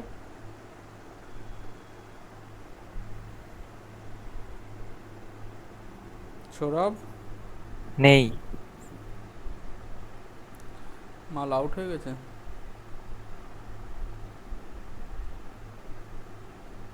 আচ্ছা, এই মৌমিতা, বুঝতে পেরেছিস তো? হ্যাঁ হ্যাঁ। আচ্ছা, এই অঙ্ক যদি আসে, আচ্ছা আর একটা জিনিস করার চাই এই অঙ্কটায়। এখানে যেমন আমরা 3খানা ভেরিয়েবল দিয়ে করলাম, তো এই অঙ্কটায় তোকে 4খানা ভেরিয়েবল দিয়েও দিতে পারে। এটা একটু তোরা বাড়িতে সলভ করে নিস। 4খানা কেমন? এ বি সি আর ডি। প্রথম 3খানার অ্যাভারেজ প্লাস লাস্টেরটা, তার মানে A plus B plus C by 3 plus D সমান কত? 29। B plus C plus D by 3 plus A সমান কত 23, C plus D plus A by 3 plus B সমান কত 21, D plus A plus B by 3 plus C সমান কত 17। কী করবি একে একে বেরোতে যাবে, এই তিনটে যোগফল বাই 3, দেখ এর অ্যাভারেজ মানে কত, এইগুলো যোগফল বাই 3 প্লাস ডি। পরের বার এটাকে ছেড়ে দে, এটাকে ছেড়ে দিলাম, তাহলে B plus C plus D by 3 plus কে থাকবে এ। পরের বার আরও এক ঘর এগিয়ে যা, সি প্লাস ডি, ঘুরে আসলে কাকে পাবো এ কে পাবো, C plus D plus A by 3 plus B.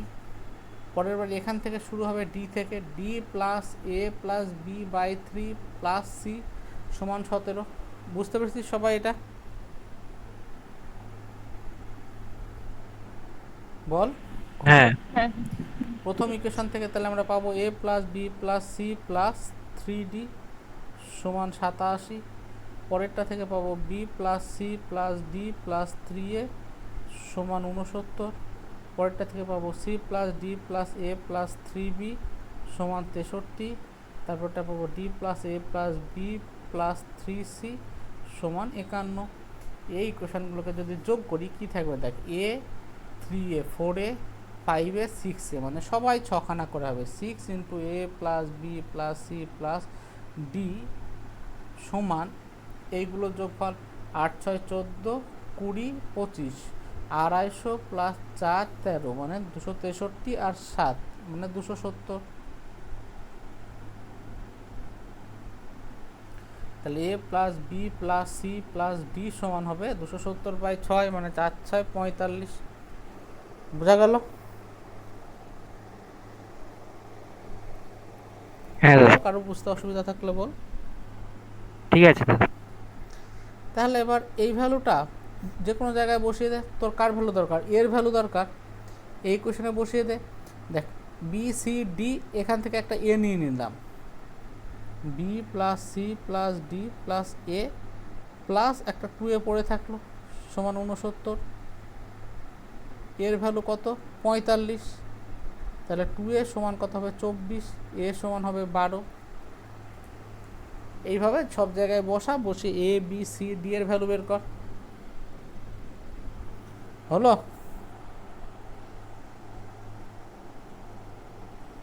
হ্যাঁ ঠিক আছে।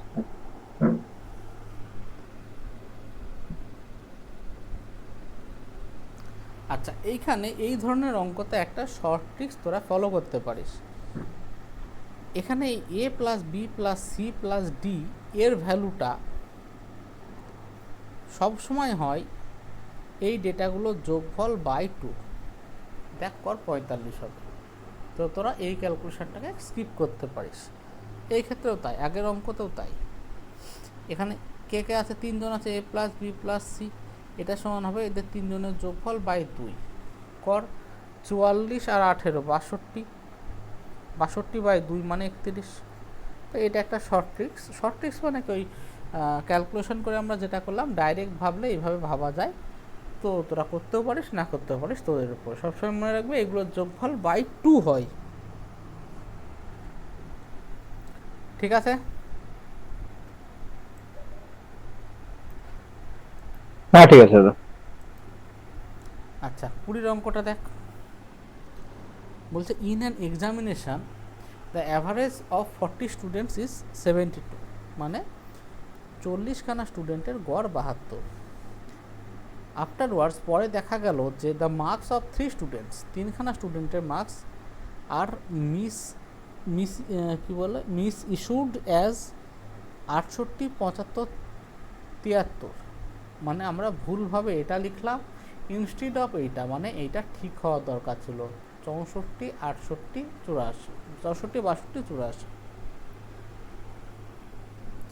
তাহলে ভুলভাবে করেছি, টোটাল যোগফল কত 206, হতো 210। তার মানে আমাদের আরও প্লাস 4 বাড়াতে হবে। যদি এই 4 বাড়ে, অ্যাভারেজে এটা এই 40 জনের ভিতর ডিস্ট্রিবিউট হয়ে যাবে। তাহলে অ্যান্সার হবে 4/40, মানে 0.1 করে অ্যাভারেজে বাড়বে। তাহলে অ্যান্সার কত হবে, আগেকার যে অ্যাভারেজ ছিল 72 তার থেকে 0.1 করে বাড়বে, মানে 72.1। দাদা ওটা বল। 68 প্লাস 65 করা আছে, ওটা 75 হবে না ওখানটা? মানে অঙ্কে যেহেতু 75 দেওয়া আছে। ও এখানে মনে হয় একটু ডেটা ভুল দিয়েছে, হ্যাঁ হ্যাঁ একটু হ্যাঁ, ঠিক আছে নিজেরা করে একটু নাও, ঠিক বুঝতে করে পেরেছি। নিস। হ্যাঁ মানে অঙ্কটা বোঝ যে এটা ঠিক হওয়ার কথা ছিল, ভুলভাবে আমরা এটা করলাম। তোমরা 4 বাড়বে।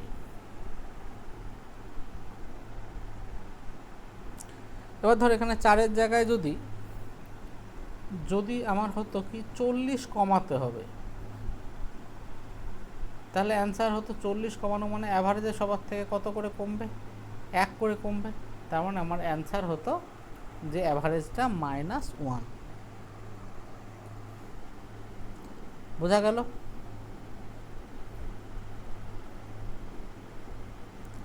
বল। হ্যাঁ ঠিক আছে।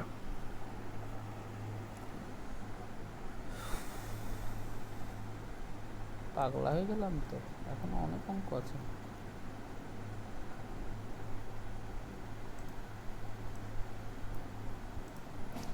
একুশেরটা দেখতো ভাই একটু।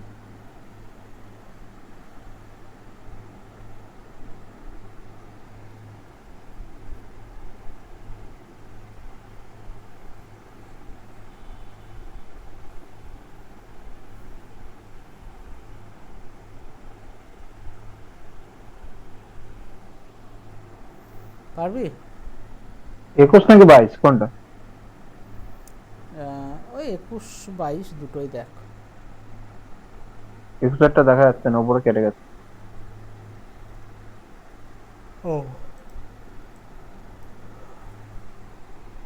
ঠিক আছে।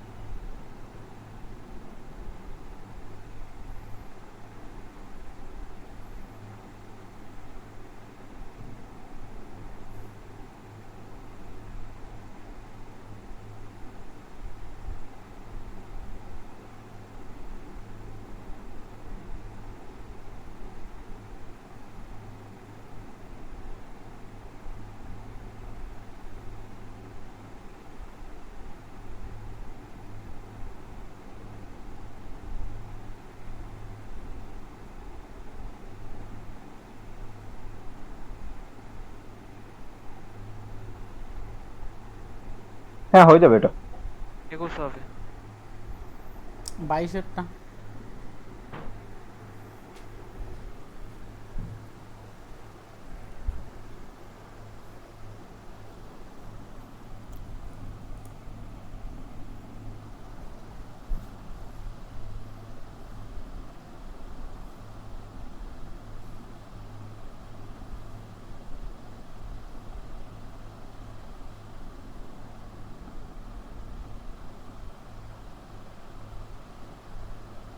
না 22 হয়ে যাবে।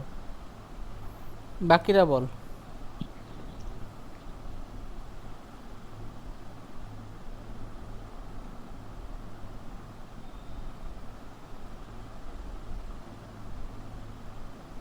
হ্যাঁ হ্যাঁ।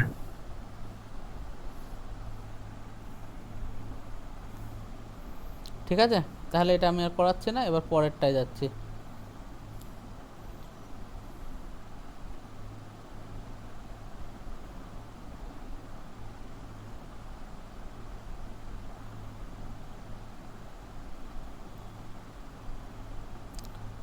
আচ্ছা দেখ, অঙ্কটা দেখ।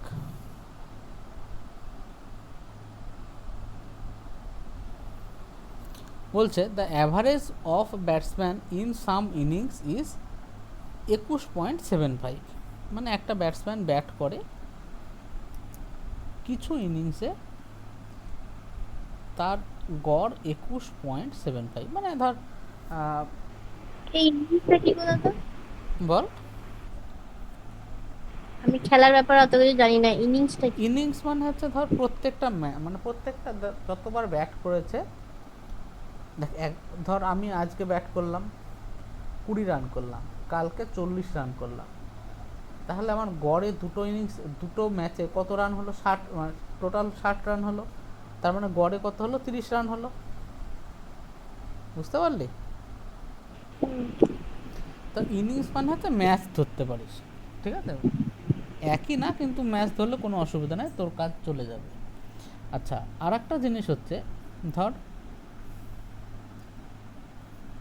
আমি আজকে খেললাম, খেলে 40 রান করলাম, কালকে করলাম 50 রান, তারপরের দিন করলাম 30 রান, তাহলে আমার অ্যাভারেজ রান কত হলো, বা অ্যাভারেজ ইনিংসের রান কত হলো বল এ মৌপর্ণা?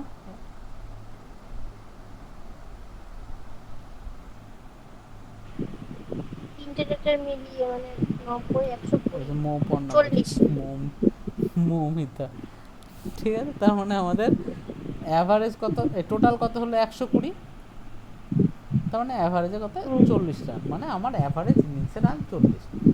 এবার ধর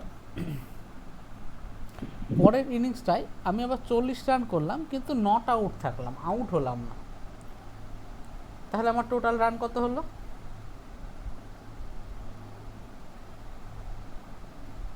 বল।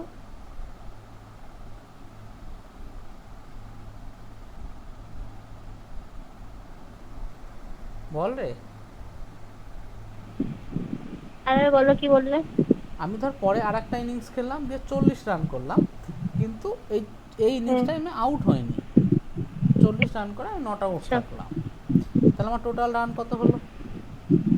160, তাই তো? বা আমি ধর এখানটা আমি 60 রান করলাম, 60 রান করলাম, তাহলে আমার টোটাল কত হলো? 180 রান হলো, তাহলে অ্যাভারেজ কত হবে? 180/4। 45 করে এরকম হবে। হ্যাঁ, এটাই ভুল। দেখ, যখন কোনো ইনিংসে আমি নট আউট থাকবো, তখন সেটা এই ইনিংসের নাম্বারটা এই নিচে যোগ হয় না, মানে নট আউট যদি থাকি, রানটা যোগ হলো 180, কিন্তু নাম্বার অফ ইনিংস বা ম্যাচ কিন্তু 3ই থাকবে। বোঝা গেল? হ্যালো, হ্যাঁ বোঝা গেছে। তো যদি কোনো ইনিংসে আমি নট আউট থাকি, তখন অ্যাভারেজ বের করার সময় ওই ইনিংসের নাম্বারটা নাম্বার অফ ইনিংসের ভিতরে যোগ হয় না। বোঝা গেল?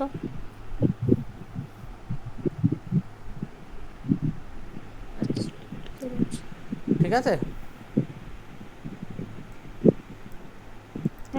এবার দেখ, বলছে average of A batsman in some innings, কিছু ইনিংসে এর বা কিছু ম্যাচে এর অ্যাভারেজ কত 21.75, হি স্কোরস ইন নেক্সট 3 ইনিংস, পরের 3খানা ইনিংসে সে,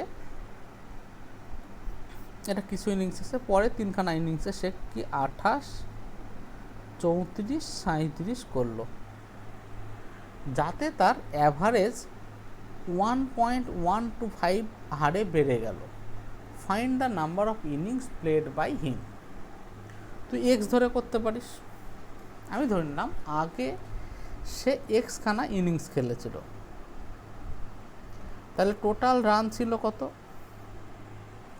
আচ্ছা, এখানে এই ডেটাটাকে তুই একটু যদি সহজভাবে নিস, আচ্ছা এমনিই কর, আমি করে দিচ্ছি, তারপরে সহজভাবে করলে তো পারবি। দেখ, আমি ধরলাম এতদিন পর্যন্ত সে এক্স খানা ইনিংস খেলেছিল, তাহলে টোটাল রান কত করেছিল? এক্স ইন্টু এই রানটা 21.75 এক্স, তারপরের 3খানা ইনিংসে সে এই রানগুলো করলো 28 প্লাস 34 প্লাস 37, তাহলে এখন তার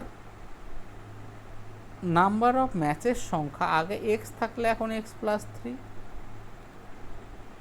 আর এখনকার অ্যাভারেজ আগের থেকে 1.125 বেশি, তবে নতুন অ্যাভারেজ হচ্ছে 21.75 প্লাস 1.125, এটা ক্যালকুলেট করে এক্সের ভ্যালু বের করতে হবে, সেটা হচ্ছে নাম্বার অফ ইনিংস। বোঝা গেল?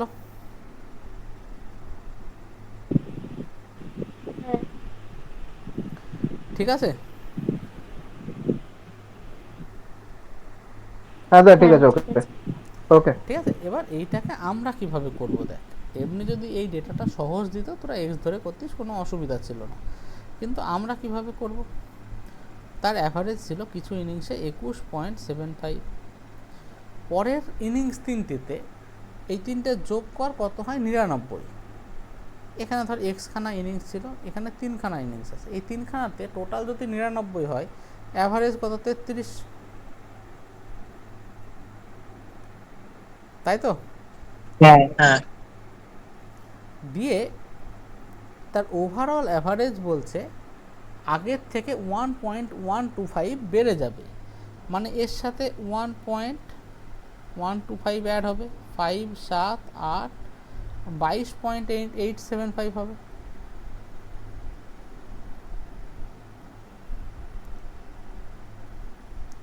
কি রে, বোঝা গেল? হ্যাঁ দাদা ঠিক আছে। তাহলে এবার দেখ,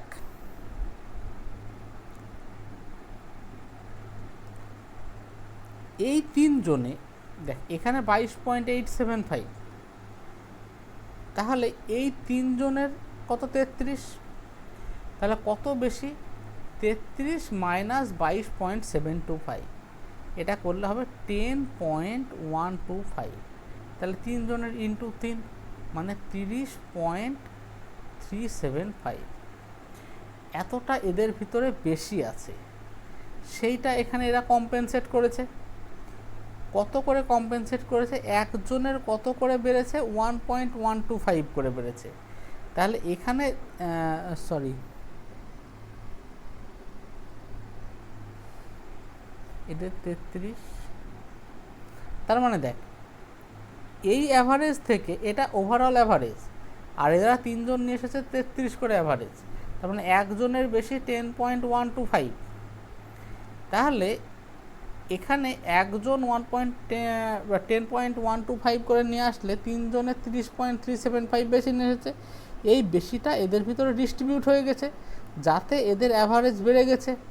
এদের অ্যাভারেজ বেড়েছে কত? 1.125 করে। তাহলে এক্স জনের টোটাল কত বাড়লো? এক্স ইন্টু 1.125, এটা সমানই এটা হবে 30.375, বা এই 3.375 এক্স জনের কত করে বাড়াচ্ছে? 1.125 করে। তাহলে এক্স এর ভ্যালু হবে 30.375 বাই 1.125। বল বোঝা গেল?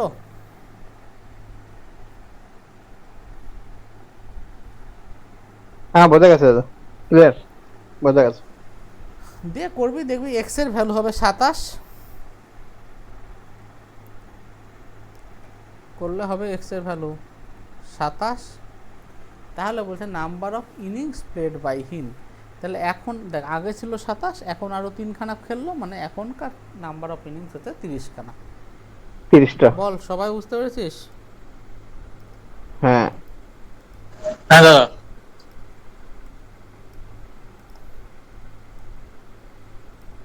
তারপরে বলছে a batsman scores 87 run in his 17th innings, মানে তার 17 নম্বর ইনিংসে গিয়ে সে 87 রান করলো। Due to this his average increased by 3 runs, তার অ্যাভারেজ 3 রান করে বেড়ে গেল। ঠিক আছে, তাহলে দেখ বলছে তার কারেন্ট অ্যাভারেজ কত ছিল, তুই এটাকে এক্স ধরে করতে পারিস। আমি ধরলাম 16 নম্বর ইনিংস পর্যন্ত এর অ্যাভারেজ ছিল এক্স, তাহলে টোটাল কত ছিল? 16x। 17 নম্বর ইনিংসে এসে কত রান করলো? 87 রান করলো, তাহলে এখন টোটাল হলো 87, 16x প্লাস 87। এখন ইনিংসের সংখ্যা কত?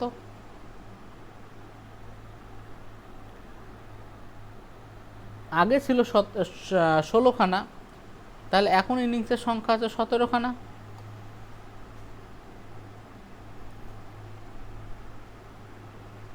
হ্যাঁ 17খানা। আর আগে যদি আমার অ্যাভারেজ থাকে এক্স, এখনকার অ্যাভারেজ কত? আমরা 3 বেড়ে যাবে, মানে এক্স প্লাস 3, তাহলে এখনকার টোটাল হচ্ছে এক্স প্লাস 3 ইন্টু 17, এটা করে এক্স এর ভ্যালু বের করবি, এইভাবেও করতে পারিস। দিয়ে এক্স এর ভ্যালু কত হবে? 36 হবে। তার মানে এক্স এর ভ্যালু হচ্ছে 36। তাহলে এখন আমরা বলছি কারেন্ট অ্যাভারেজ কত? তাহলে এক্স প্লাস 3 মানে 39 হবে। এবার এটাকে আর একটাভাবে ভাবতে পারিস, দেখ 17 নম্বর ইনিংসে গেল, তুই খেলছিস, ধর তুই 17 নম্বর ইনিংসে এমন রান করলি যাতে সবার অ্যাভারেজ 3 করে বেড়ে গেল। তার মানে ও এই 1 থেকে 16 নম্বর ইনিংস পর্যন্ত সবাইকে 3 করে দিয়েছে এক্সট্রা, এবং বাকি যেটা ছিল সেটা তার নিজের অরিজিনাল ভ্যালু হয়ে গেছে। তো এদেরকে 3 করে দেওয়ার পর যেটা বাঁচবে এদের সবারও অ্যাভারেজে সেটাই হয়ে যাবে, তবেই তো টোটাল অ্যাভারেজ সেম হবে। হ্যাঁ দাদা। ঠিক আছে, তাহলে এই 16 জনকে যদি 3 করে দেয় তাহলে 16 জনকে দিল কত, 48। তাহলে 87 ভিতরে 48 যদি দিয়ে থাকে তাহলে এর ভ্যালু কত হবে, 39। তাহলে এখন এর ভ্যালু হচ্ছে 39। যদি বলে আগে কত ছিল, তাহলে 3 বাড়ার পর যদি 39 হয়, আগে ছিল 36। ঠিক আছে। হ্যাঁ দাদা। আচ্ছা, এই পর্যন্তই থাক। 24। তোরা পরের অঙ্কগুলো একটু চেষ্টা করিস, অসুবিধা নেই, না হলে আমি পরের দিন করিয়ে দেবো। ঠিক আছে।